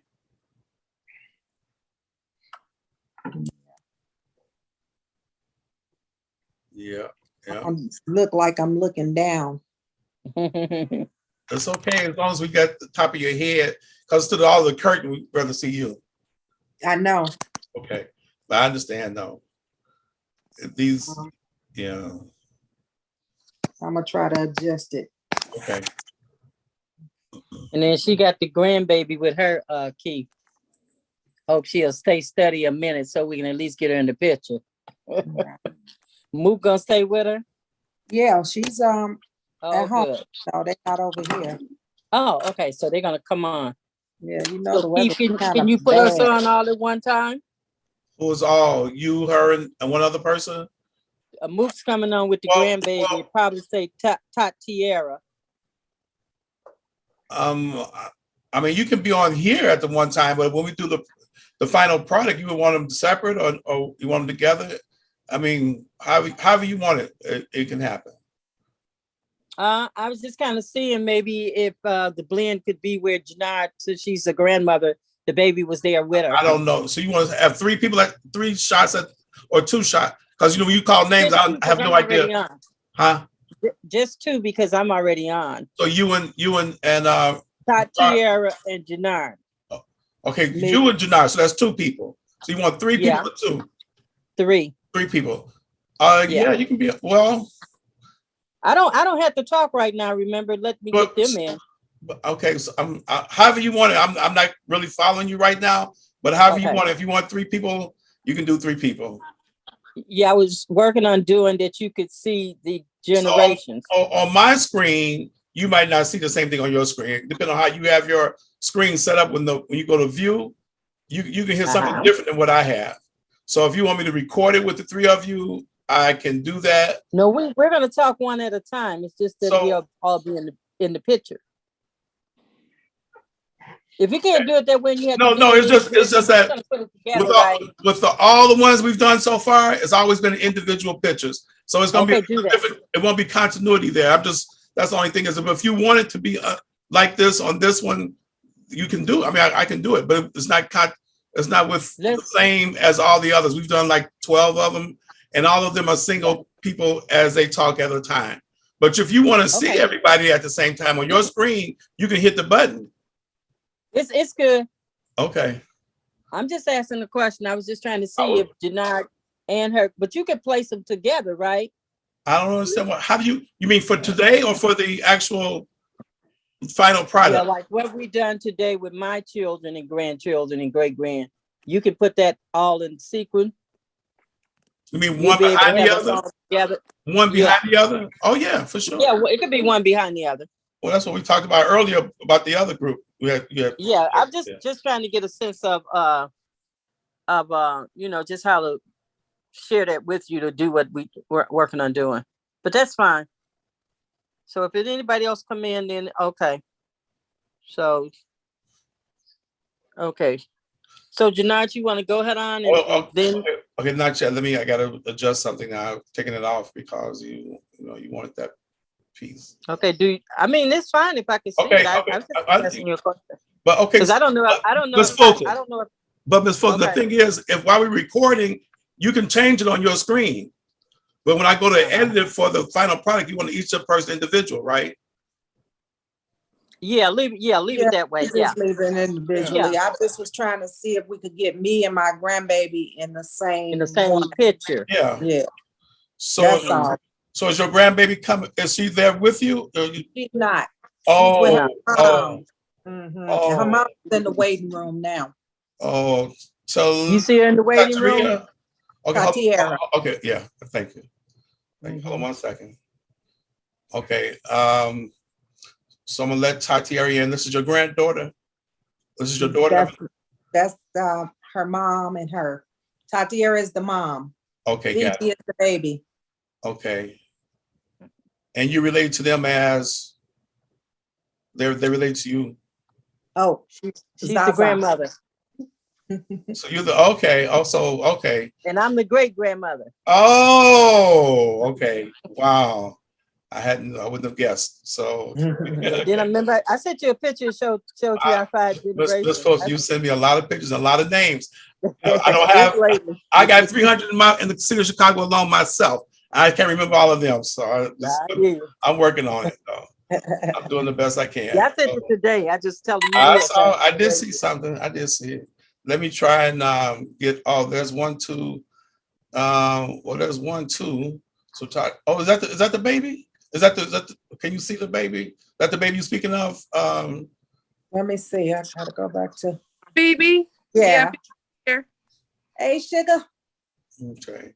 So you would want the two of you? Let me see. Hear me. Hey, Miss Phoebe. Let me try you out. Hold on one second. She sleepy, Mook. One. She just ate.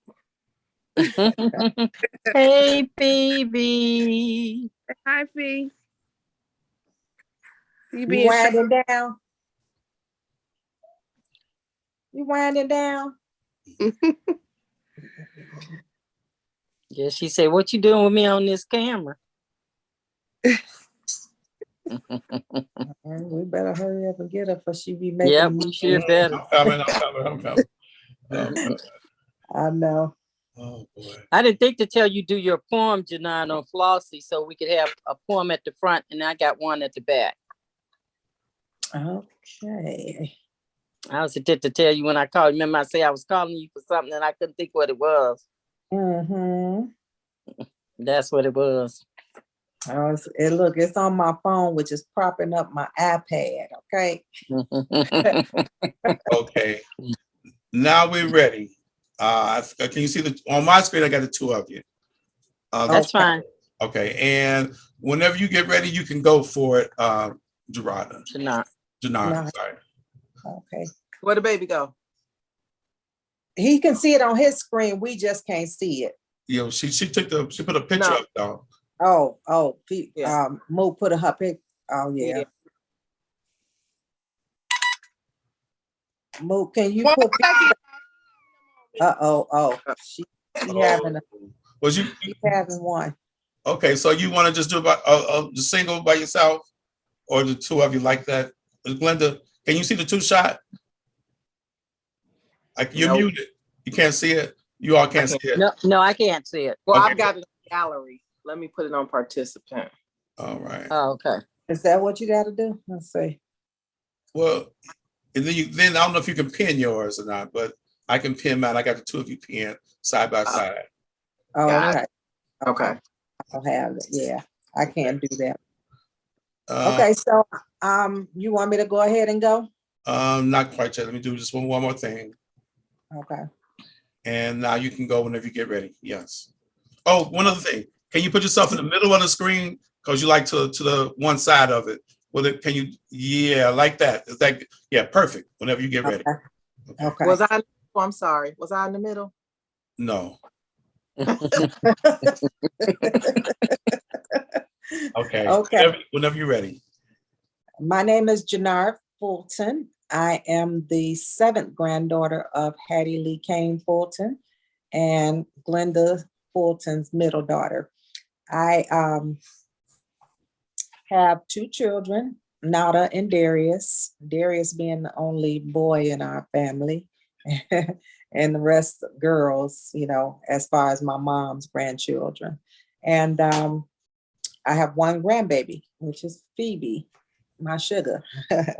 And I am just going to tell a little bit about my grandmother. We all hung out down at 5426 Princeton and had a good time with all of our cousins. My grandmother was always sweet to us, you know. And when you come in and you dress nice and you tell her, "Grandma, look at my dress," she'd be like, "Oh, Shucky, look at you. You look so pretty." And that always made me happy, made me smile. And she would always do little sweet things for us, like make us some ice cream. She put the pot out in the snow when it snowed and got a full pot. Then she brought it in, put some milk in it, some sugar, and some vanilla flavoring, and stirred it up. And that was the best ice cream ever. So I enjoyed that about her. That's one of my good memories about her. She did so many things. She always welcomed us to her house along with other folks. You know, she never turned anyone down. The only thing is you had to speak to her when you came in her house, because if you did not, she put you right back out and say, "You ain't got no manners, you can't speak, then you can't stay in here." But other than that, you was always welcome. She fed you well and clothed you. She was always nice and clean and coordinated, had her rings on, had a blonde bouffant with a swoop over to the side. I mean, she was all perfect and had her nails done, everything. Every day she got up and she did this.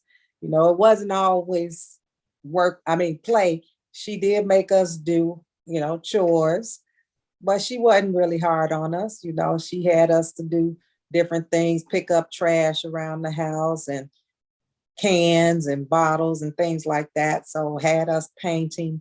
I don't think I ever had to paint, but the boys, I think she made them paint. She always looked really nice. So even when she went to work, she had her nice white uniform. It was so starchy and white and just really bright. And she looked really good all the time. So those are some things that I remember about her. Another thing that I want to share is she would always say, as I got older, "Oh, that's nice what you got on." I'd be like, "Oh, Grandma, thank you." And then at one time, I had this purple and white scarf that I really liked.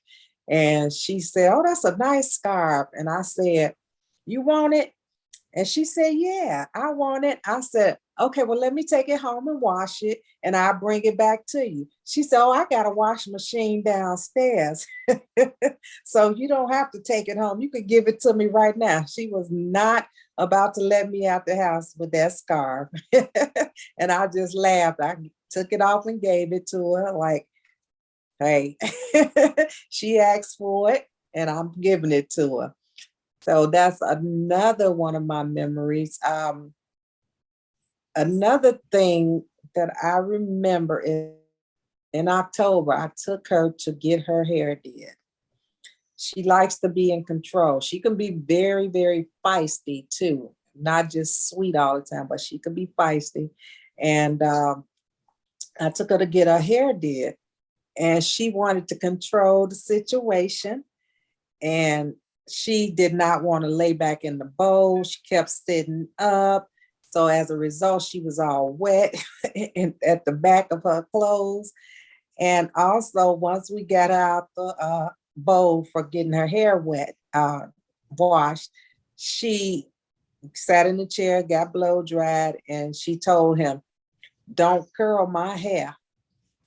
And so he went to doing, he's like, "Okay, Mama."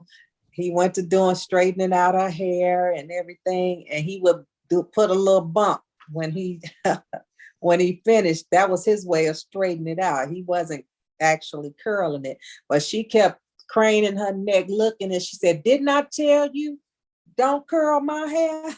And he said, "No, Mama, I'm sorry. I'm not curling your hair. I'm just bumping it." And she was like, "No, I don't want it bumped. I just want it straight, just straight." And so he went on and did everything he was doing and had the little bumps in there, and then gave her the mirror. And she said, "Let me see your comb." And she took his comb, combed her hair down, put her swoop and her bun in her head, and was like, "This what I do at home." So that was a good memory for me. That again, feisty, she gonna get it done her way. So I don't blame her for that. I appreciated her doing what she had to do, and she's always did that with us. Okay, and the last memory that I would say is when I saw her in the hospital on December 3rd. And she was a little, feisty then still, because she was just telling me, "I want some water," but I couldn't give her none. So I kind of felt really bad about that.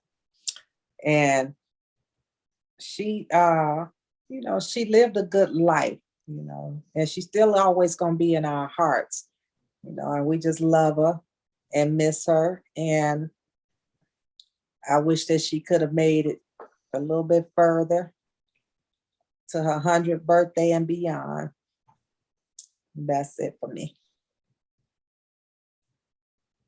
All right, that was good. Glenda? Phoebe still tried to sleep, Janelle? Is she on the screen? Yeah, she on the screen. You see her? No, I don't see her. Phoebe.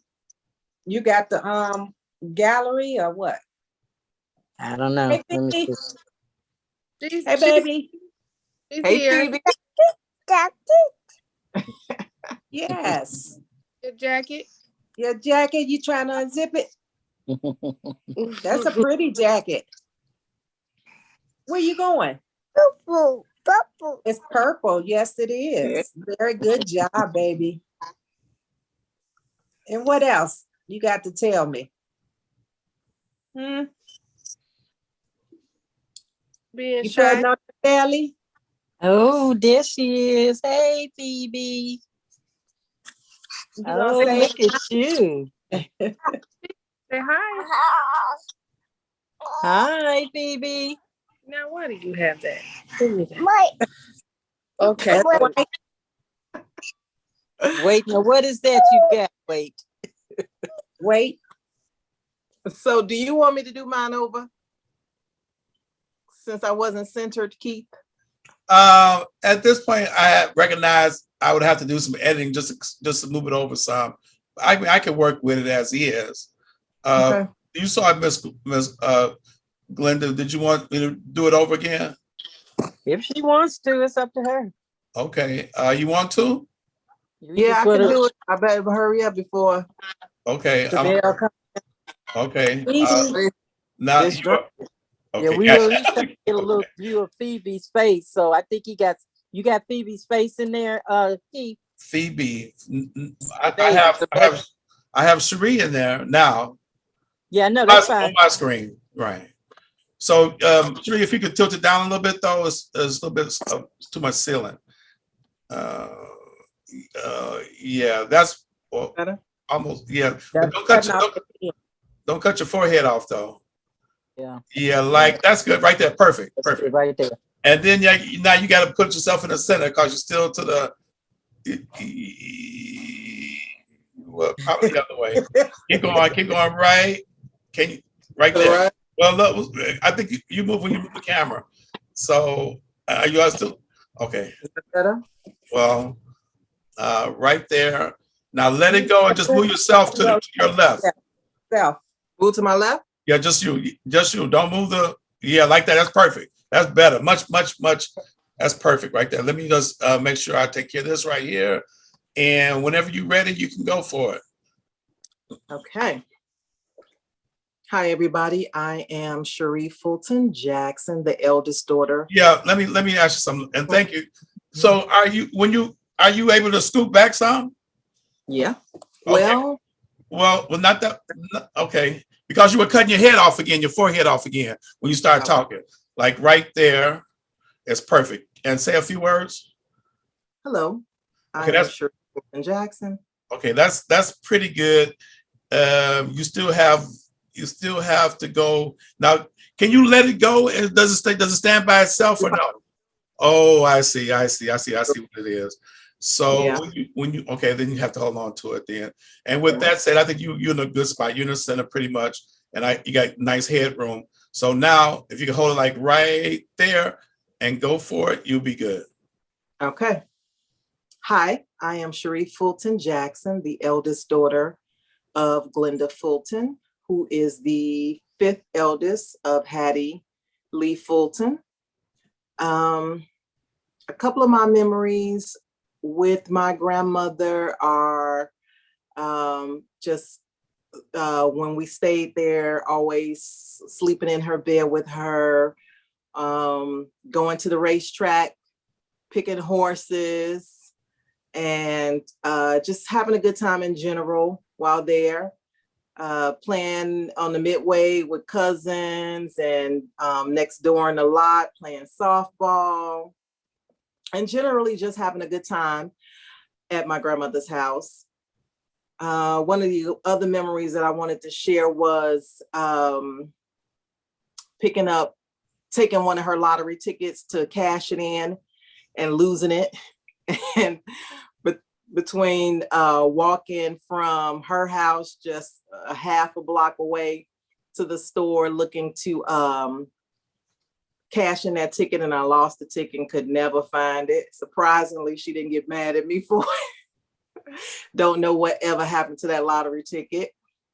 Other than that, that's about it. Just happy that she was with us so long. It's a blessing to be around for 99 years, almost 100 years. And, you know, sad that she didn't make it as long as to make it to that 100th birthday, and shocked really that she didn't make it, because I just knew that she was going to walk out of the hospital and, you know, give those folks in there a hard time like she normally does. But she didn't this time. And so I was really shocked about that. But mostly just good memories of being over my grandmother's house and hanging out with my cousins.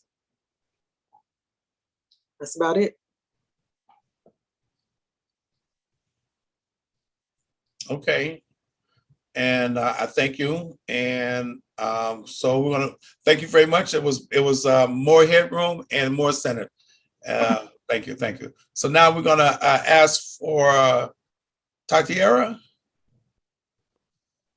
Yes, I'm trying to keep her still for you guys. Okay. So okay. Is it okay? Okay, so you know your comments. You ready to make your comments? Sure. Okay. Whenever you get ready, you can go for it. Okay, so I'm speaking for Miss Phoebe here. This is Jannard's granddaughter, and this will be her great granddaughter. Did I get that right? We were lucky enough to get a chance to meet her before, you know, her departure. I've only had the one encounter with her, but she was very sweet to me. I didn't get a chance to meet the feisty side of her, but she was very open and loving to both me and Phoebe. We were happy to get at least one picture with her and Phoebe, so that when Phoebe gets older, I can get to share some of the stories that I've heard here today with her, as well as Jannard and Darius and Nada as she gets older. She will be greatly missed. I think that it's amazing that, you know, she almost made it to 100 years. And once again, I'm sorry that she's passed on. Okay, Phoebe. All right. Sorry, guys.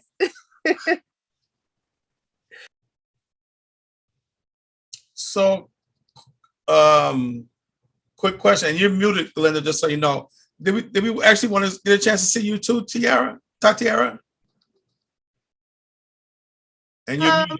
I don't think y'all ready for what I look like on the other side of this. I'll let Phoebe cuteness represent for both of us.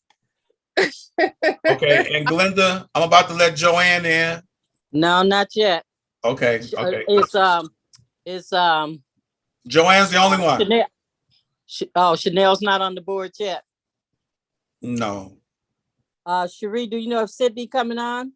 Thank you, Tatiara. Yeah, I was trying to clear all of us before anybody have to go. Just let them know. No, I couldn't get a hold of Sydney. Okay. Voicemail. I'll try it again real quick. Okay. Yeah, I was working on finish them up. Keith, I can text her and tell her let her in a few minutes. Did you want me to do that? Text who? I can text Joanne and tell her I let her in a few minutes. Okay. That's good. Yeah, I'm trying to finish off all of them off since I have them, because Chanel might come on the line. So if she had to wait 5 or 10 minutes, I'm okay with that. Tell her we're finishing up. I'll let her in. Okay. She is in the waiting room.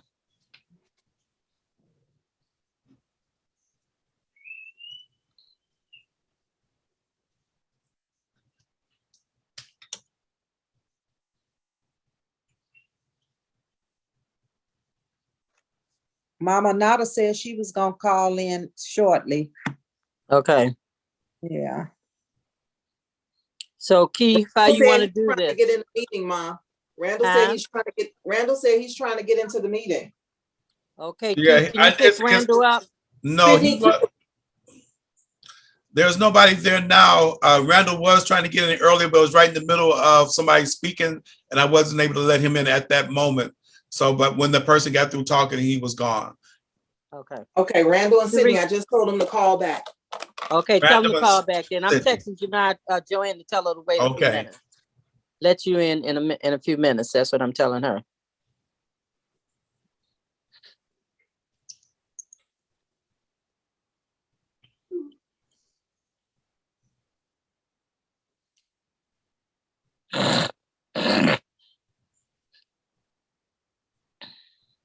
Okay, let me get back up here. Okay, so who we waiting for now? Randall, right? She's calling Yeah, me to tell Randall me. and Sydney. They both put in my text that they were trying to get in at 5 o'clock and 5:05. So I just told them to try.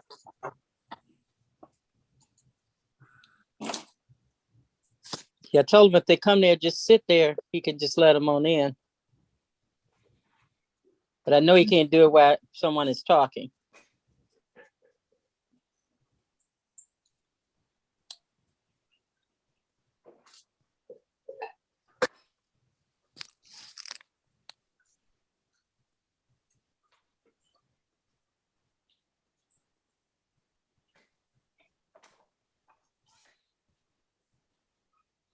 I'll have to talk to y'all. Jerome told me we have a nephew that's a doctor. Who is that? He talking about Devon. He call him Doc. Oh, that's what he called him. Oh, okay. That's what he talking about. Oh, okay. Say something got past me, huh? Did you hear what he said about Rashida being the smartest?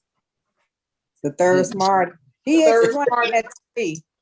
He explained that she was in a newspaper article and she was the third smartest in the city. In a nation or something. Oh, yeah, she was. She was. She was. Mm-hmm. That's why he called her the third smartest. Yeah. Right. Right. She thought he was jugging at her, but yeah, when she was in school, she was in that paper, that article. And remember, they took her to Africa through Henry Ray them. No, I don't remember that. You remember that, Janard? Yeah. Well, okay. I know they. Yeah, I know they took her somewhere. Where? I don't remember if it was Africa. Was it Africa, Mama? I think so. I know it was out of the United States. Okay.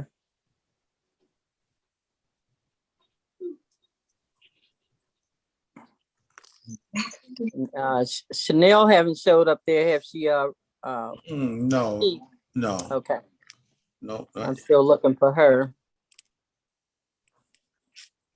I'm gonna call them right quick. Okay. Yeah, tell them come on. I'll text Nada to see where she is.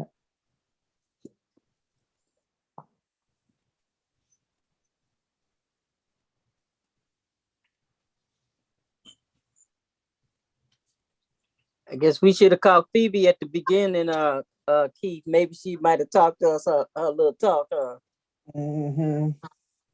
After she ate, she probably was winding down for a nap or something.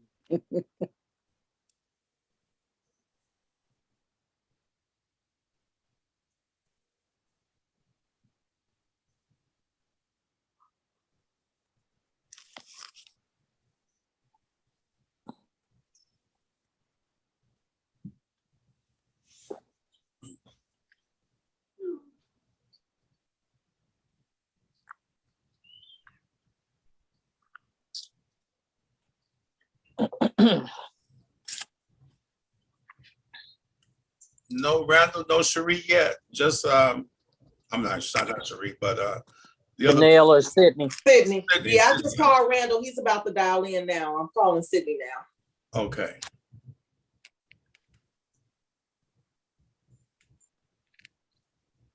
Now, were you able to bring your? Oh, that's right. You say your phone has got the thing up for you. Okay, Sydney's dialing in. Out. Okay. Call out so I can do it.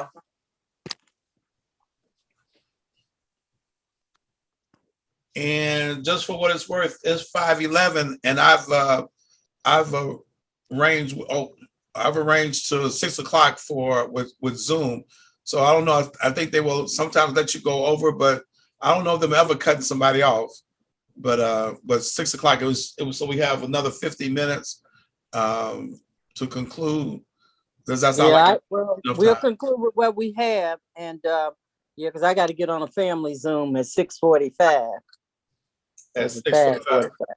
Yeah. Which time? 5:45 or 6:45? Chicago I time. think it's 6. I think it's 6 o'clock.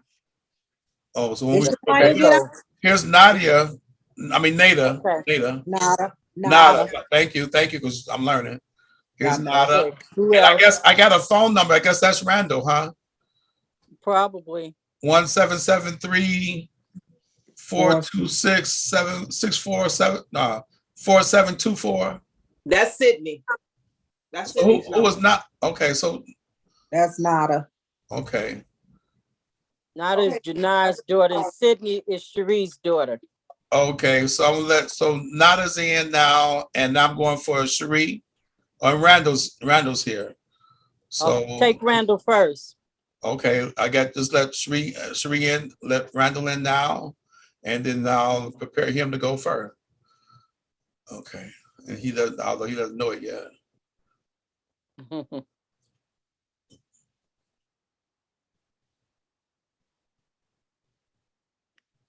Hey, Randall.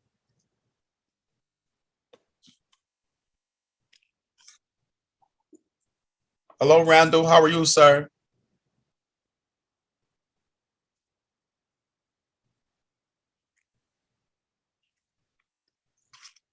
Hello.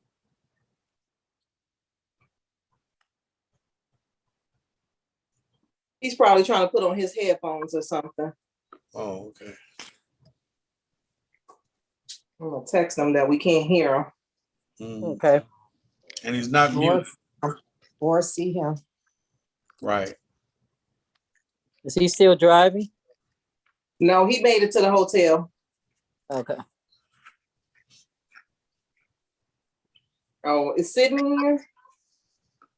Did you say you got to be off by 6, Keith? Yeah, that's Sydney. Well, that's my arrangement with Zoom. Okay.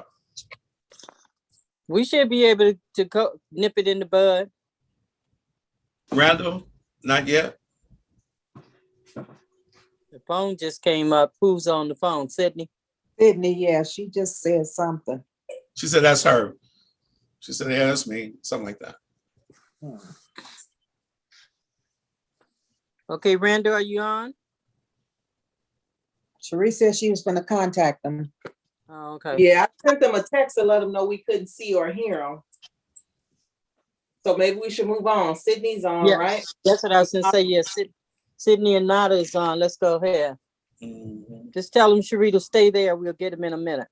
Well, I'm driving, so I'm not gonna even be able to like. Well, go ahead on then. Do whatever you're gonna do. Do whatever I want to do about what? How long before you get to your destination? Like 5 minutes. Okay. Right. Well, Well, then just stay in Sydney the can go. Let Sydney go ahead on. Okay. Okay, y'all know my name. So that's the phone Sydney? number. Yes, Sydney's on the phone. Yeah. Okay, hold on a second. Okay, she has to unmute herself.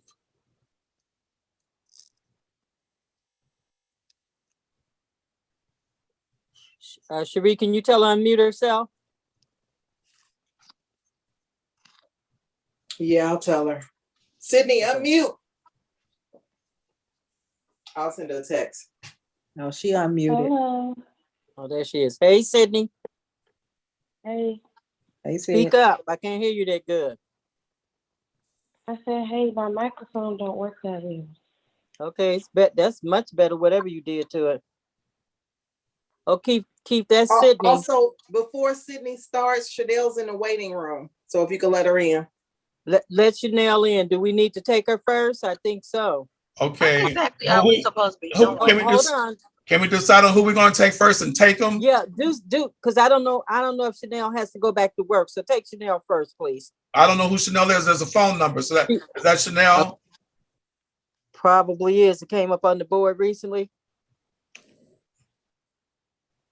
So Chanel. Okay, hold on. Yeah, I'll do. That's what I do. Okay. Yeah. Right. So Who's up there? Chanel. Chanel? Yes, hello. Hi, are you ready to make your comments? No. Unmute, Glenda.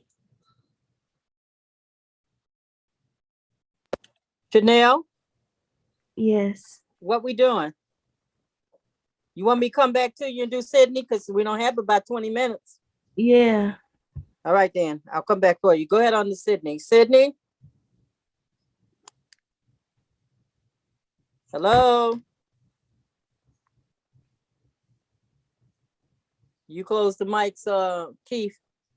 Which one's Sydney? Because I thought that was Chanel I had open. It was. She said she's not ready. So I didn't. Go ahead on to Sydney. What's Sydney's number, Sheree? She's muted. I didn't mute her. I didn't mute Sydney. You didn't mute Sydney. Sydney? Sydney has to unmute herself. Right. Okay. Tell her to unmute and let's go. Does she know how? Yeah, she know. Hello. Okay, you there, Sydney? Kinda, yeah. Okay, you ready?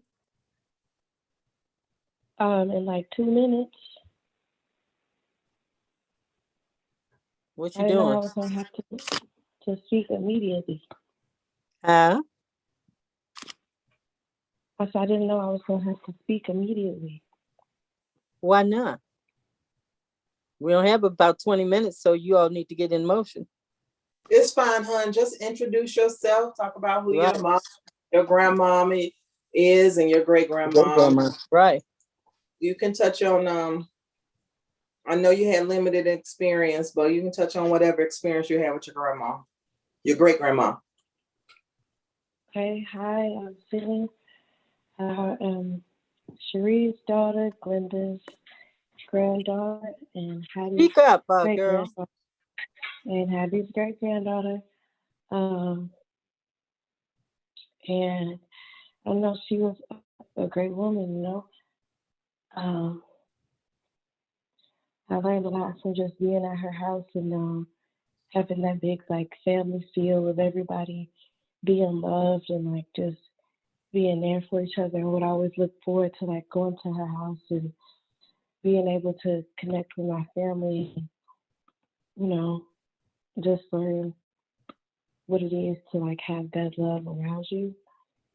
And so I'm really sad that she's like gone and I'm not able to, you know, connect with her deeper than I had. So, yeah. Thank you, Sydney. Unmute, Glenda. Thank you, Sydney. Yeah, I was just telling her thanks. Randall and Key in the queue. Okay, Randall. Last I checked, he was muted. Unmute yourself. Oh, he's raising his hand. Go ahead, Randall. You want to say something? You have to mute yourself. And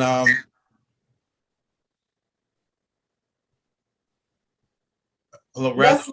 Let's let Chanel go first. She's at work and she's on a 10-minute break. I thought she was on the side. I told her that when she came in. Right. I know she was trying to figure out what she was gonna say. So I think she's ready now. Chanel, are you ready? Yes. Speak up a little bit, you all. Okay.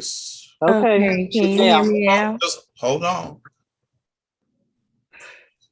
So nobody's picture, nobody's video. Excuse me? Can we see you, Chanel? Can you share your video? No, thank you. Okay, go right ahead. My name is Chanel. I'm Sheree's daughter, Glenda's granddaughter, and Hattie's great granddaughter. Grandmother's house was always very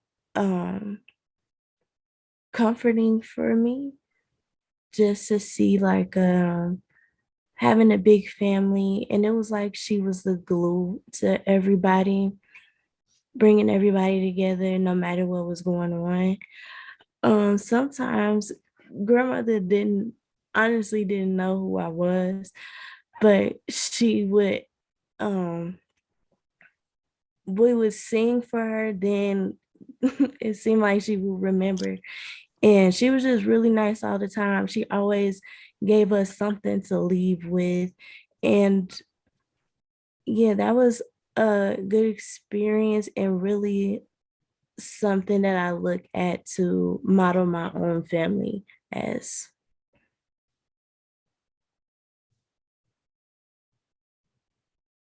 Thank you. Thank Glenda, you, Sheree. unmute. Go ahead, Glenda, unmute. Thanks, Chanel. All right, who's next? Randall's still in the queue. And I know Joanne waiting, right? Yeah, Joanne said waiting.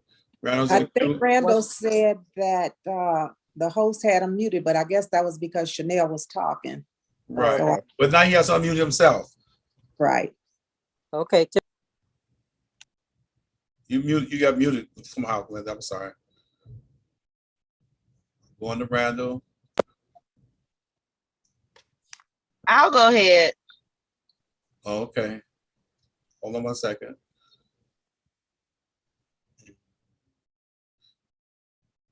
Whenever you're ready, unmute yourself. And then whenever you're ready. Hi, my name is Nada. I am the child of Jannard. I am the grandchild of Glenda Fulton, and Hattie was my great grandmother. My fondest memory of her was being able to come over our house over the summer, and she'll cook us breakfast, and all of me and my cousins would sleep over there. And my favorite thing was probably like the barbecues, because I got the chance to see like all my family and able to see my grandmother dance, because that's like one of her favorite things to do. And she was just always full of life, and I miss her and I love her. Yeah. Thank you. Glenda, you want to unmute?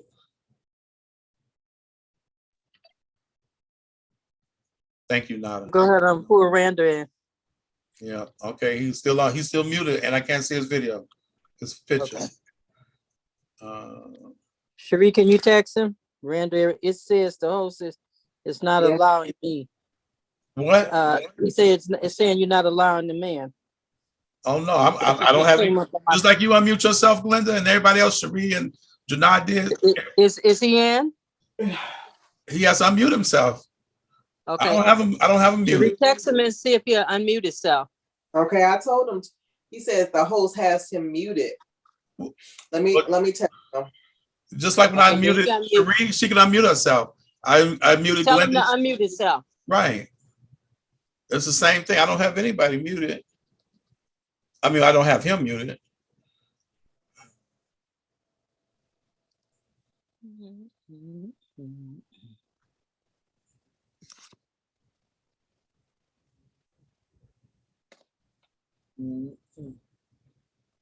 Ma Shataya couldn't get on. At work. She's at work. Okay. Mm-hmm. So can you all see my screen? No, you can't see what it says ask to unmute. I'm asking him to unmute and it won't. Yeah, he can hear everything, but he's saying he can't unmute that it says the hostess has him muted. So I don't know what that is. I don't know the problem.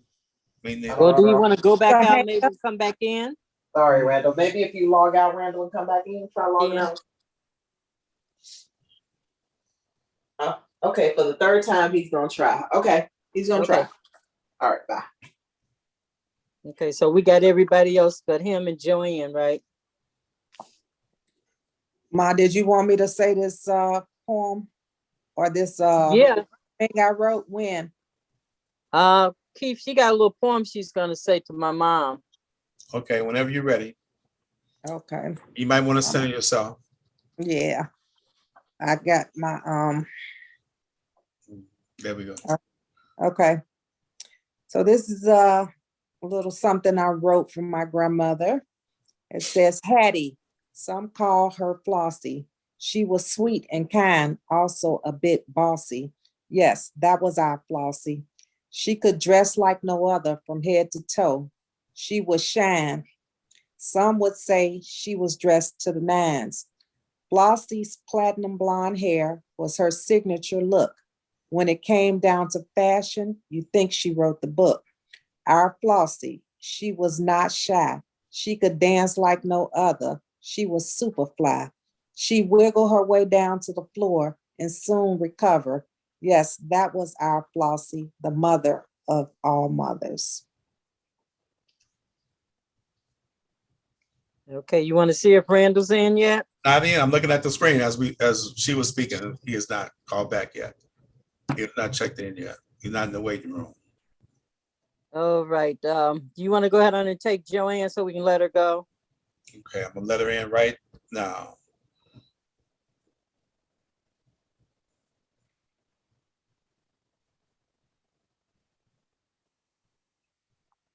Hello, Joanne. Yes. Hello, Joanne.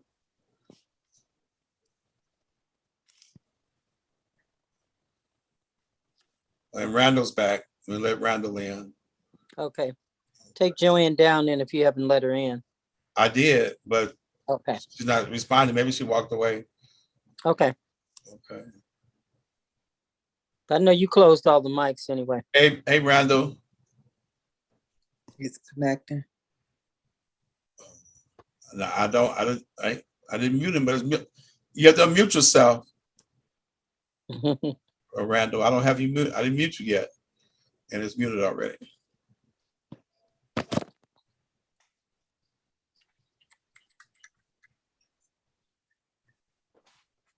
Sheree, you still on? Yeah, I am. I'll tell him to unmute himself, but I think he's having technical difficulty. Oh, maybe so. He can hear us, but he's not able to start his video or unmute himself. I don't know why. Maybe it's the Wi-Fi at the hotel. He might can just get on without the video though. He might have to do that. Somebody else had this problem earlier today, and I think they called back in, and it was fine. I just can't think of who it was right now. Yeah, he just sent me a screenshot. The message he's getting is the host is not allowing participants to unmute themselves. Really? Yeah, that's what he's doing on his screen. Okay, so okay, here, let me see.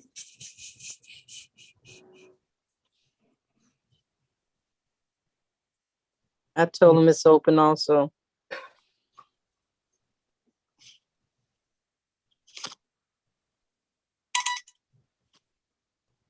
Okay.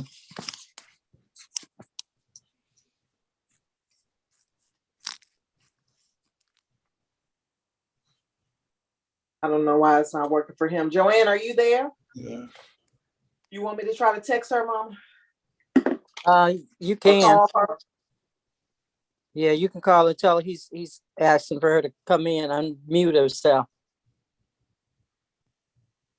So I was just responding back to Randall.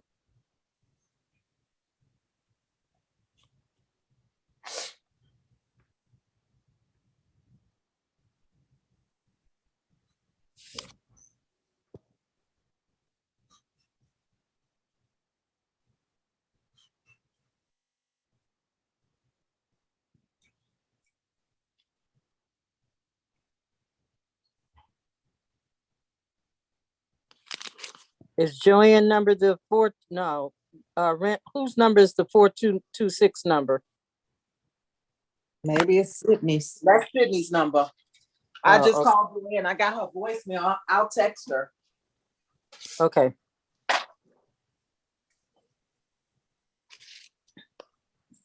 Yes, we got about 10 minutes to the good. Oops. Let me come back up there. I'll close.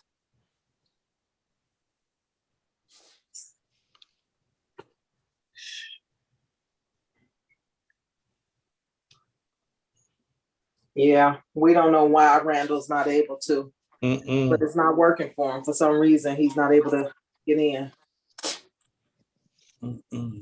Okay, can you call him on your phone and put him on? I can call him on my phone. Yeah, I guess. Let's try it. Okay, let me close that.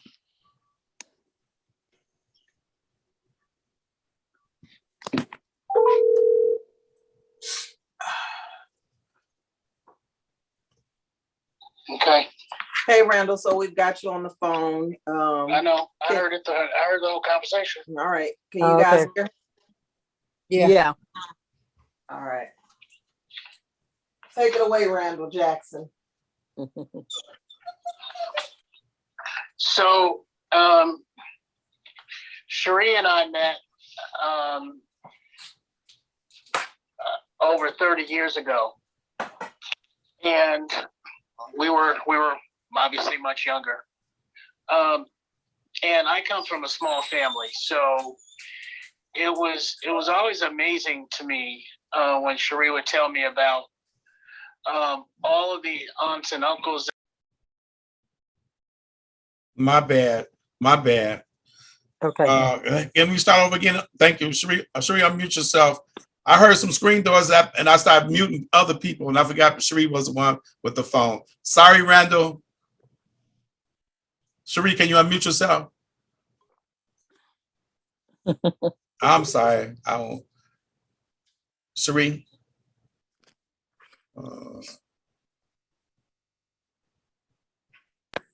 Okay, there we go. That was on me, Randall and Sheree. If you could start from the top, that'd be great. Okay. Sure. Are we all set now? Yes, sir. Yes, sir. Okay. So what I was saying is that Sheree and I met each other 32 years ago or something like that. And I remember when she would start talking about her family and all of her aunts and uncles and about Hattie and all of this. And this is way before I even met all of these great people in this family. And I just thought that was always amazing to me because I come from a small family. And so I didn't even know how you could even start remembering all the names of the aunts and uncles and the cousins and the children of the aunts and uncles and the cousins and the other and all those sort of people. But it was really interesting when we would go over to the house and then I would meet all of these people and start connecting the stories of these people and putting faces to a name, just in general, sort of on the outside. And then as time moved on, these are people that I started to get to know, and they started to get to know me. And then over the years, obviously, they became my family too. And Hattie became, my grandmother too. And we would have small words together whenever I would see her. We wouldn't really have any long conversations, but we'd always check in, just, you okay? How you doing? That sort of thing. And it seemed like that was enough. That was enough to know that we were on the same page and that we were in sync. And then it was always interesting just to kind of watch how the movement of the family around Hattie and the house and how everybody interacted with each other, and it's what they say these days, family is family, and what really makes a family is how they show up. And how they show up is really evident in how people showed up to Hattie's. And I think that that's kind of what sticks with me on a day-to-day basis. Just that how it's demonstrated how people show up and how family shows up. And that's got to start somewhere. And that started with Hattie, clearly.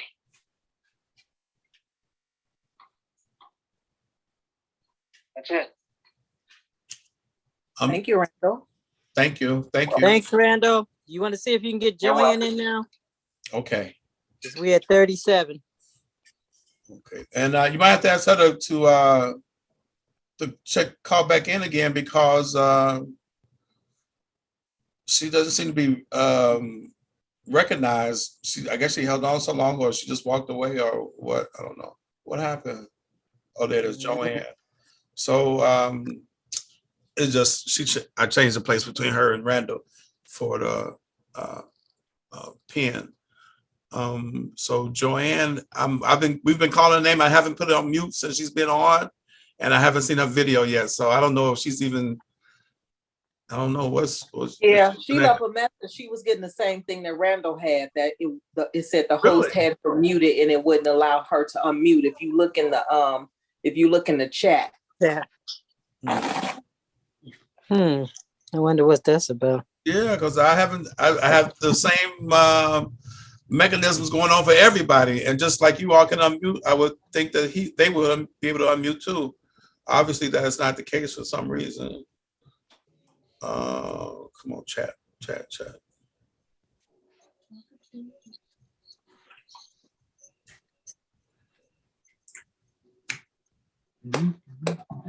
want me to tell her to recall again? Has been muted.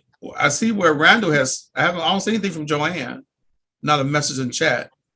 Yeah, I got something from over here. I'm Oh, telling her now to call again. She chatted you all by getting by me. Randall, to everyone, it says the host has been muted. It says the host is not allowing me. It was Randall's message. No, you. Yeah, nope. Yeah, but I sent to Joanne.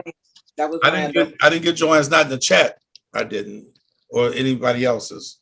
But nonetheless, she's not seen or Can you heard. text her? Can you text her and ask her to hang up and redial? Let's see if we can pick her up right quick because we're getting off in about 10 minutes.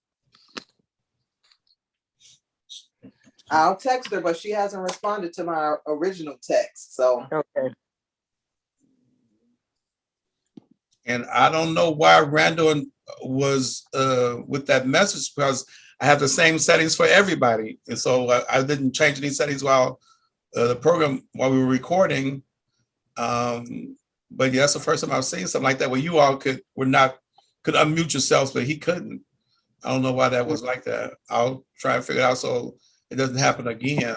But I just don't know how that happened. Yeah, we haven't had it in anything, so that's a good thing. I'm glad that we were able to have him on the phone, and because that way we were able to record him. Okay, good. Okay, let me just see one more thing. She don't come on in the next couple of minutes. We're gonna have to move on. Do you want me to call her and do like the same thing that Sheree did? Yeah, if I can do that. Yeah, Okay. let's see. maybe she'll answer your call because she didn't answer mine. All right. I wonder if she's on her phone. Her number was up, Keith. No, it's her name. Okay.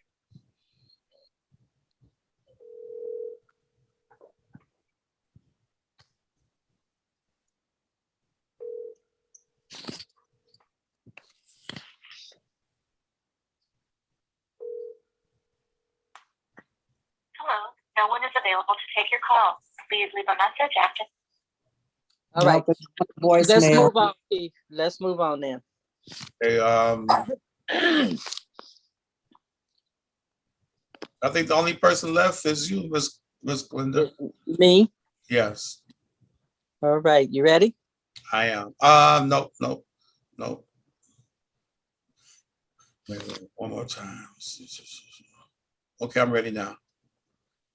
Hi, I'm Glenda Fulton, and Hetty Kane Fulton was my mother, and my siblings are Willie B. Kane, Essie, Faye, Shirley, Larry, known as Shabazz, Dwayne, set of twins, Joanne and Joetti, Phil, Cynthia, we had a sister named Renee also, Phyllis, and Derek is the boy, which count 14 children that Hattie had.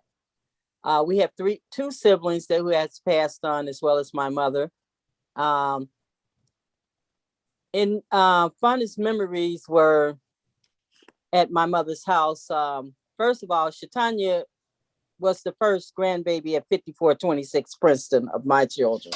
She was the first grandbaby. You hear him talk about the house being painted yellow and white, and the trees and the sidewalk and the bricks. True that. She get you up on them bricks and get them painted because she wanted them to be sparkling and looking good. And our time with her, 99 years, has been a great event for me. Of course, you know, I don't remember no more than probably up to 5 to 7. And I think I shared some things in regards to knowing when I went down south, and she took us down south, as Larry shared, and she had the chicken in the shoebox on the train that you could eat. And we went down to her mother's house out of May Marsha, and we stayed down. She left us down there, me, Shirley, and Larry, my sibling, and we went to school in Jackson, Mississippi. My grandmother owned a lounge and a restaurant, and well, my mother left him down there. Larry got it good because he went out there to Sunday best and turned that head up, and my grandfather told on him. He always think I told on him, but it wasn't. But my mother left us anyway. He was hollering that he wanted to go home, but she said, no, you're gonna stay and get some more lickings and some lessons. So that's what we had to do. We went from there to living in Chicago on the west side. Then I remember very vivid 43rd Street. And mother would go and get some live stock, like chicken, and well, mostly chicken we had. And she would bring them to our house on 43rd at Berkeley, and she would have us help pick the feathers off the chicken once she killed the chickens to eat. And it got kind of to the place I was like, I can't eat that. I seen that. I can't eat it. But early on, we lived on a farm out in Hopkins Parks, which is a part of Kimbrook or Kankakee, as some might know it. And my fondest remember was it was cold one night, and we had the pot belly stove, and I don't know if we had got out of wood or what had happened, or she didn't want to leave certain things burning at night a certain way. So she went outside and got some bricks and heated some bricks for us, wrapped them in some towels so we could put our feet on them so we could be warm and go to sleep. So a lot of love always she have shown, not just to us, her 14 children, but to everyone that she encountered in whatever situation it was. From being at her house with all of her children and having somebody and their children there, and never put anybody out. I have seen the time, especially if we gave something at the house and we had others there. You wake up, you might have been stepping over some of everybody. So that's how it went. We enjoyed ourselves, and we had stayovers, and we had more folks in the house than the children that she had as well. But I really loved a lot of things about learning because we were blessed to have a hi-fi with records, and that sofa couch with that plastic on it. And she told us no company in her house. And my sister Faye let somebody come in her house that smoked, because Faye was allowed to smoke back then. And the girl put a hole in my mother's couch. What she do that for? Because we all got it, okay? Because of Faye and her friend putting a hole in her couch, smoking a cigarette. After that, we couldn't have any company in our house in the front room. And lo and behold, don't have no company in Hattie's house when she wasn't there, because everybody got towed up with the extension cord. Or my grandfather had razor belts, so razor straps, we call them. So I remember them razor straps because she would whoop you with them, preferably to the extension cord. But I'm grateful to say I don't remember a lot of times Hattie whooping on us. She mostly talked to you more so than anything, because that got you more than anything. And I remember my sister Jean would have me, that she's my oldest sister. Mother would buy candy by the bulk for us, because of course she probably didn't go shopping often for certain things. They would send me to go find where mother hid the candy at, and I would find the candy, but she would whoop them because she know they sent me. So just a lot of fun things, and having a big family and how you can rely on one another. And I remember Faye, she told Faye if any of them children mess with us, she better make sure they didn't go into school. And one day my sister Faye took off her belt and whipped this boy all the way home with her belt buckle. We didn't get any trouble, thank goodness. In later years, you know, if you had to take up some issue, we would go get Faye. So them children started telling us, don't y'all mess with them Canes and Fulton, because Faye ain't nothing to play with. And believe me, they didn't mess with us. And there was the time when I think the story's been told already too about the black Cadillac, and Hattie we got all that fish, and that fish all weighed the car down. Shoot, we washed and scaled and cooked and gave away fish so long. I'm not a fish person, even though I do still eat fish today. I'm grateful to be able to know that there were other things that we could do and have fun with, not just things that was in and around the house and the party. That was a joyful thing to be able to do. So I was like, well, why she going to get all this fish? What do we need with it? But she got it. She gave it to others, not just kept it in her house. And we always had a freezer. And I remember we had a ironing board called a presser. We could sit down and press our clothes. I thought that was the neatest thing ever. I had never seen that. And we had a piano in our house all long as I could remember until she moved to 54th and Preston. When she bought that house, I think that's when the piano left. But we always have had different things, not to say that we were rich or anything, but I never remember being hungry. She would make the big biscuits for you with the water syrup that was thick, and you had a meal, even though you thought wasn't anything in the refrigerator. So all those pleasurable things that you remember about mother going to the refrigerator, making a meal out of nothing, or mother taking us one or two at a time and might get the car and go. She said she was going to Marshall Field. That's what she tell the ones she left at home. Well, we learned later Marshall Field was Goodwill, Catholic Sam, and those kind of places. She'd get those dresses and iron. She wouldn't let you see them when she came back. She tell you, go on, do what you were doing. She be done washed, ironed, and starched them. You didn't know the difference. They were from Marshall Field downtown. So just a lot of great things, and being a parent that you like. And I remember my father sometime coming to take us different places as well, being involved in our lives. And her with her, like Jannar say, mother was 50 years. She tell my father what her, and that hairstyle came because she said she was trying something. Larry was her baby at that time. She wanted to color her hair. So she colored her hair. She said, if my father didn't like the hair when he came home, she was going to change it back. But she said he never said anything. So she left her hair like it was. And that's now been at least 6 years. He's 69. I'm 71. I'm 72 this year. So he's 70. Yeah, about 70 years ago, she did her hair that way. So I'm grateful to have had the opportunity to have her as my mom, and to learn things that I did learn in the lifelong lesson, and to be the person who I have came to be with my children as well. And I also wrote a little thing to her that I'm going to do. And it says, trying to keep my head in here. Hattie, a mother who took care of us and others, hold a special place in our hearts. Thank you for your empathy and your compassion as you gave of yourself. I honor you for being a selfless soul who helped others and helped those who felt less left alone. Bless you. I give thanks for your kind and compassionate spirit, for your gentle touch and thoughtful conversation. I give thanks that you lifted the spirits of those in your care. You were a light of love in our way and in our world. I champion, a channel of healing and peace. Your hands are the hands through which the spirit expresses. Your words were the whispers that brighten our lives and the lives of those you tend to and cared for.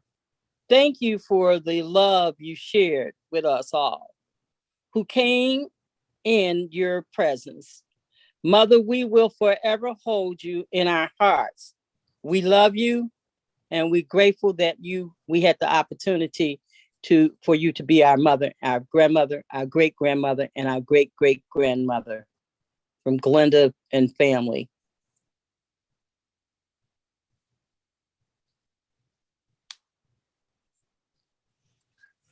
Okay. So, Yeah. Unmute Joanne, if you don't mind.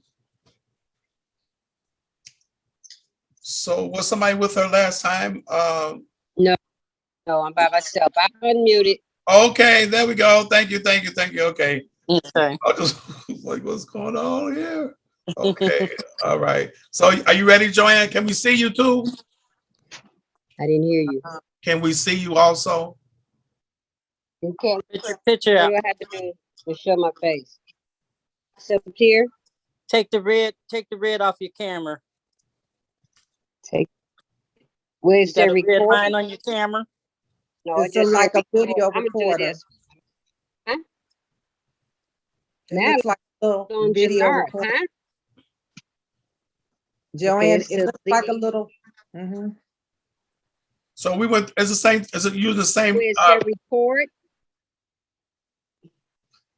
you're using the same piece that you used last time, Joanne? Yeah, I'm using the same phone, Okay. Oh, I thought you was on an iPad. So whatever you did last, I think you said last time you couldn't. Okay. Let me see. It's so I shouldn't touch that box up top of the board. Should I? I shouldn't hit that box. Let's see. No. Let's see. No, we don't see you yet. No, you should hit the start video button. Let me hit that one. No, that's Sheree. Do you see the start video button? There's no buttons on here. It's like where the picture, but see when I brought you up top, Sheree.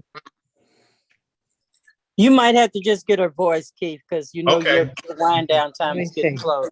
Okay. Yeah. It says start video. Yes. But okay, wait, now. Okay, wait a minute. Look, everybody. Here I am here. Can you all see me in this box up here? Not yet. You have to hit the start video button. It's gonna bring me in, but it's showing my name. You up top? We see your name, we just don't see you. Okay, so how do I get? It says start. Do you see us? Okay, there we go. I gotta light up the picture. Okay. Yeah. Okay, so let me put this over here. Yay. Still got that light in it. Okay. That's good. So yeah, that's good. To get started with my video, Yes, whenever you're ready, you can go. Go for it. Good afternoon. My name is Joy. I'm a twin. So number 8 and 9 child. Wait, hold on. I'm sorry, Joanne. This is the same thing we had last time. Same problem we had last time.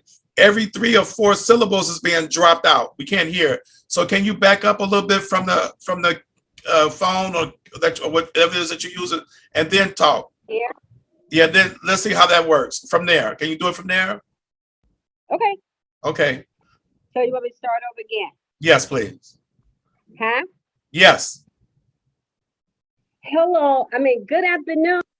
My name is Joanne Kane. I'm the twin. We are 8th and 9th child of Fulton.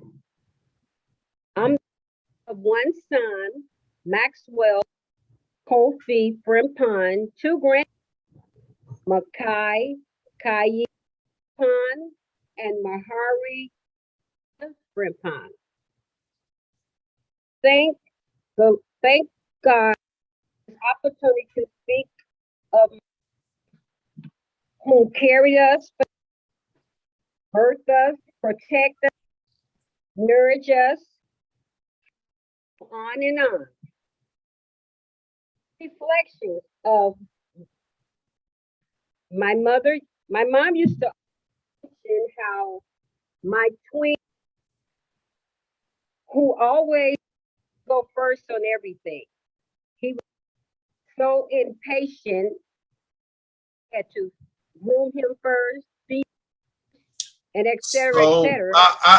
I wouldn't stop if I think I could edit this in some fashion, but it's still too many syllables dropping. I can't hear. Can anybody else hear something different? No, it's keep going in and out, Joanne. So Yeah. what if I called you on the, are you using your phone now? The phone is down. I just sitting here with my hands folded. But you on your phone doing your video? Yes. Okay, because I was gonna say I'll call you and you can talk and it'll come from my phone, but we can still see your face, but I can't do it with you on your phone. You gotta said I cannot do it with you on your phone the same time that you're on your phone. So if you're doing the Zoom on your phone, and you can't do the Zoom and talk to her on the phone. If you talk to her on the phone, she'll put you on Zoom when you call and talk to her. Yeah. You lost. You're saying do Zoom on my phone? So you can't do both because the phone is on Zoom is not working well for. It's like too many. Okay. So if you hang up from Zoom and Janard will call you and then she'll have you on speaker so we can hear you through Janard's phone iPad. I got you. Okay. Hold on, Joanne. Joanne? Do you have another device? Do you have an iPad or your computer? Yeah, I have it. Do you know how to work it? You're breaking up now, but I have an iPad. Got to zoom in on the iPad? Yes. Okay, let me get it. Okay. You should have to. Got a couple. We got 1 minute left. Okay, here's the iPad. Let me see.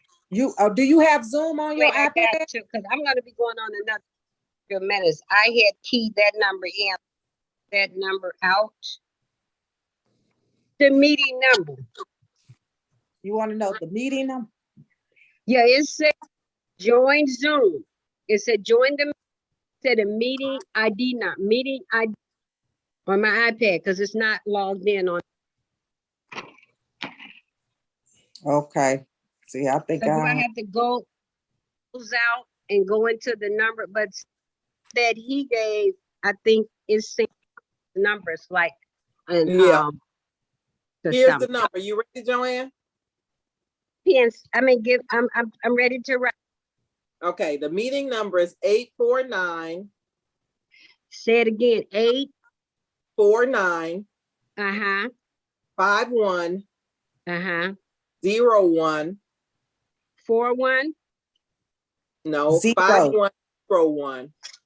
Said 849. 51. See, now you're going now. I can't. After 51. Then 01. Okay. 0.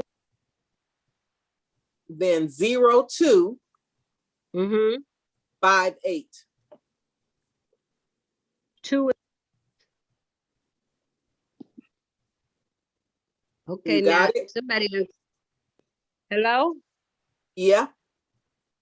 You said 84951. Then I heard 01. That's right. Then 02. Said 012. That's it. Nope. 01. 02. 010. And then the last two numbers are 58. 5. So 849-01-058. Yes. Do I need another number when I go in? Yes, you're gonna need the passcode. Put that in first. I know. So the passcode is 806 827.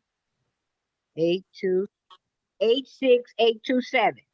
No, 806 06 827.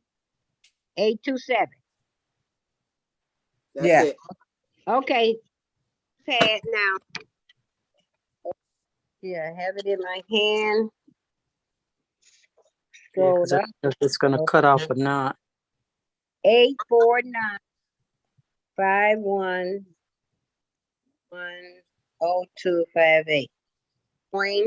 Then I'm gonna cut you all off.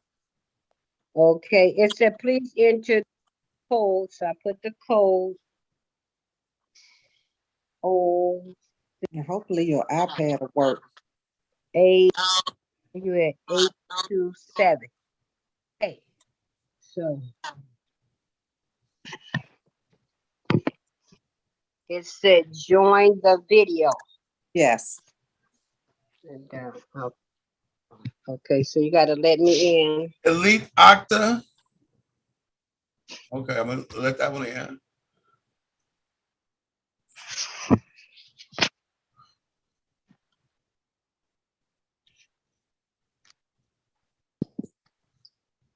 Can you see yourself on the iPad? Okay, I can't hear you though. I think I'm still on the phone too, right?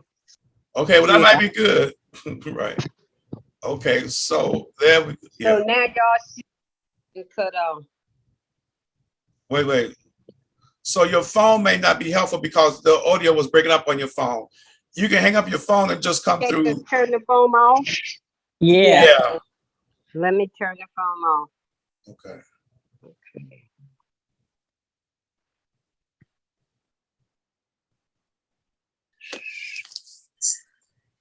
Okay. What happened to the oh no man, I'm looking right at it. Yeah. Ella Octa is connecting to audio and can't hear you yet. Okay. That's We were hearing her through the phone, I think. We might have to work on something else, Keith, because You I want me know to it's call? Wait. Okay. Yeah, I mean, well, however you want to proceed, Linda. Yeah, if she can call her and try to see if we can get her voice in, that'll work perfect. So yeah. Well, it says this it has the name Ella Octa is connecting to audio and can't hear you yet. So it's still connecting. It's still the mechanism, no, it's still working. Okay. Let's give it a few minutes. Okay. Let me go down here. Can you hear us? Can you hear us, Joanne? Can you hear it? No. Okay, but hold on. Just hold on. Okay. Let's see. Yeah, they're still working on it. Okay, I think. Oh, it did not connect. Oh, wait. What is this? Okay. Oh, wait, no. It's there, but the audio has not come through yet. Ella Octa did not connect audio. Somehow audio is not connected. Let's see.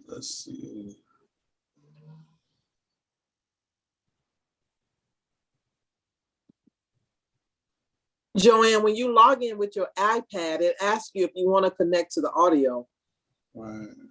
So either Jannar, you can maybe call her on your phone and just have the audio on the phone and the video on the iPad. Right, that's what I thought too. Yeah, I called her, but it went to her voicemail. I'm gonna call you, Joanne. Your phone.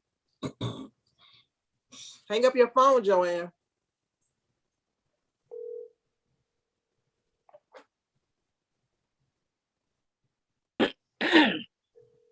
Yeah, Dodo, I'm not getting it. It's let me see, I done clicked off of it. Okay, go back to your video. Just put your face on there, and then you're gonna speak through my phone. Okay. I got you on speaker. Let me see. Go back to the video. Go back to the video. Come out. Okay. Am I in there? Oh no, that's it. Maxwell in the video mode. Come on. I see your name up there, but not your face. And I'm trying to hit this button to go back. Okay, here it is here. Okay. Can y'all hear her okay? Yes. Yeah. Okay. Oh my God. So now what you want me to start back over again? Yes. Okay. So I was saying, good afternoon. My name is Joanne Kane. I'm a twin. So we are number 8 and 9 of Hattie Kane Fulton's children. I'm a mother of one son, Max, the MKF group, Maxwell Kofi Frimpong. My oldest granddaughter is Kai Frimpong, and the youngest granddaughter is Mahari Camilla Frimpong. I want to thank God for the opportunity opportunity to speak about my mom, who carried us for 9 months, birthed us, protect us, nourish us, and I can go on and on. Mom, a reflections on our life with my mom. Mom would always mention from a baby to a child how my twin, I was the humble twin, and my twin brother would always had to go first. Upon grooming him, yet eating, or any of his everyday needs. So I always had to wait to be served last since my twin was so impatient. Just to go down memory lane with some things about my mom and raising us. We had a good life.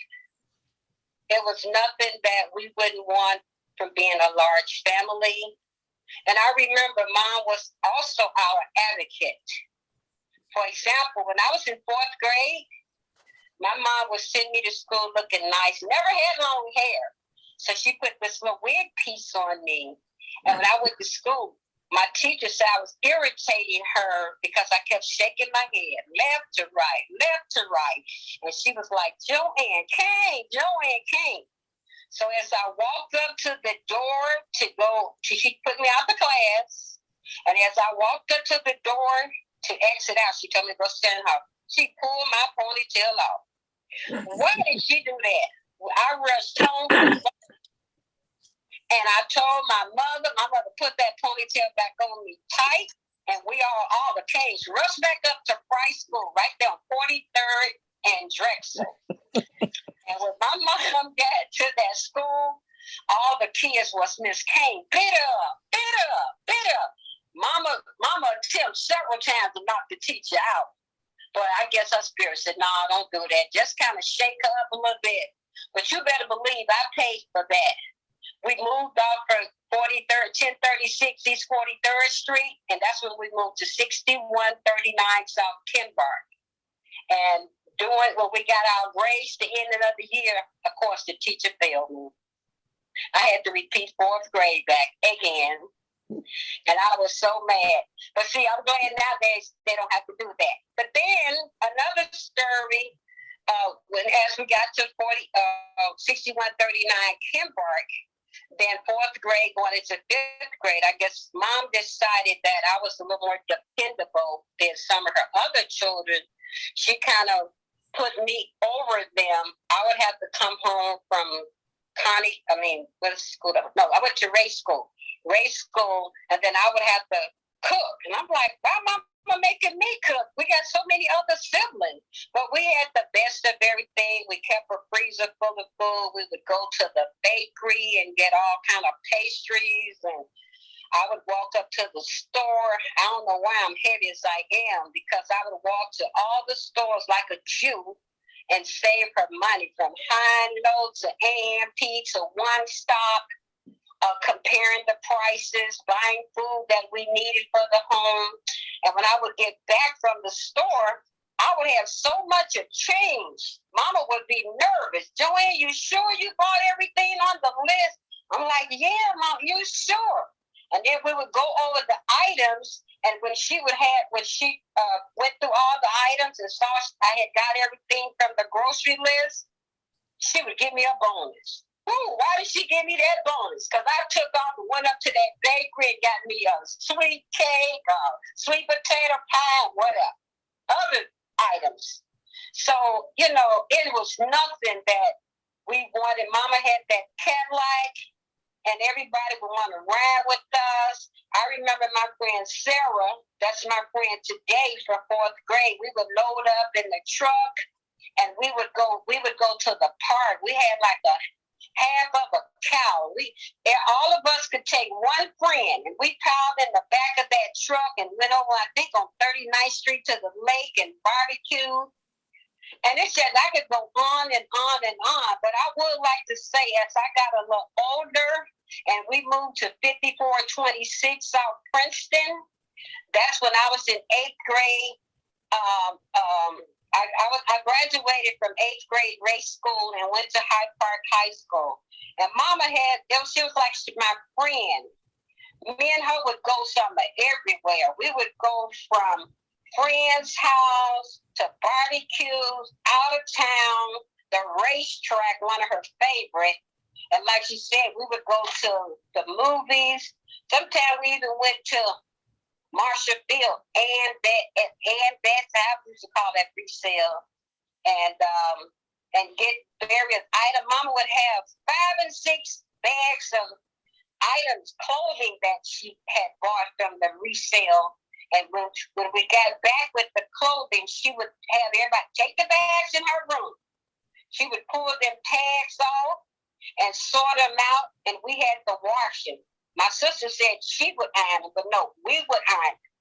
We had to take that starch, that agar starch, boil that water, and make that starch. And I don't know some would be on the list to starch, some would be on the list to iron. But we got our job done. We worked it as a team. We would sweep from one end of the hall, and if your end started at the next end, your mess would join in. And when you join in your mess, and whoever the final would pick everything up from there. We had weeks to wash dishes. It might have been 3 of us on this load, and then 3 on the next load. So you could really appreciate the nourishing that was taught through the years through my life. And also my mom was like my chauffeur. She took me so many places. She even took me to my favorite nightclub a couple times. And then she taught me how to drive. But see, my feet was too heavy on that wheel for her. She told me to make a shot right on Princeton, and I went almost in the whole lot to the left lane. She was like, if you don't get your so-and-so that go in that right lane, then make a right in that alley, get your ass out of my car. And I was like, well, Mom, I'm trying. She said, no, you ain't trying. You finna get us killed. She said, because you going too far over to the left. I said, make a sharp right. Do you know your left from your right? And even today, I have to throw my hand. Do you go left this way with this hand? Or do you go right this way with this hand? So I'm just so thankful. And I remember when me and Mama went to Kankakee. And I was older. We went to Kankakee. We was only 5 minutes? 1 minute. So I'm going to put a pin in that and just say, I want to thank God that I had my mother for 66 years. A lot of people didn't get a chance to share their life with their mother for 66 years. And I went with her all the way. The day she got sick, she called me, and I took her to the hospital. The day she passed away, they called and told me to come to confirm that, sign the papers about her death. So thank God I had her in my life. I'm going to miss her, but also I know we all have to go that way. And I was looking forward to that 100th-year birthday. Thank God. Okay, wonderful. Thank you much. Thank you much. Thank you. Thanks, everybody. I finally got it on the help of deny. So, okay, I'm going to end up because we're going to be on another video. Okay. Yep. Talk to you later. All right, you all. Okay, you too. Okay, bye-bye. All right, then. Bye now. Thanks, Keith. He probably going to start dropping you out, Jannar. All right. Okay. All right, Keith. I'll talk to you in a few minutes. Okay, you all take care. Okay, thank you very much. You're welcome.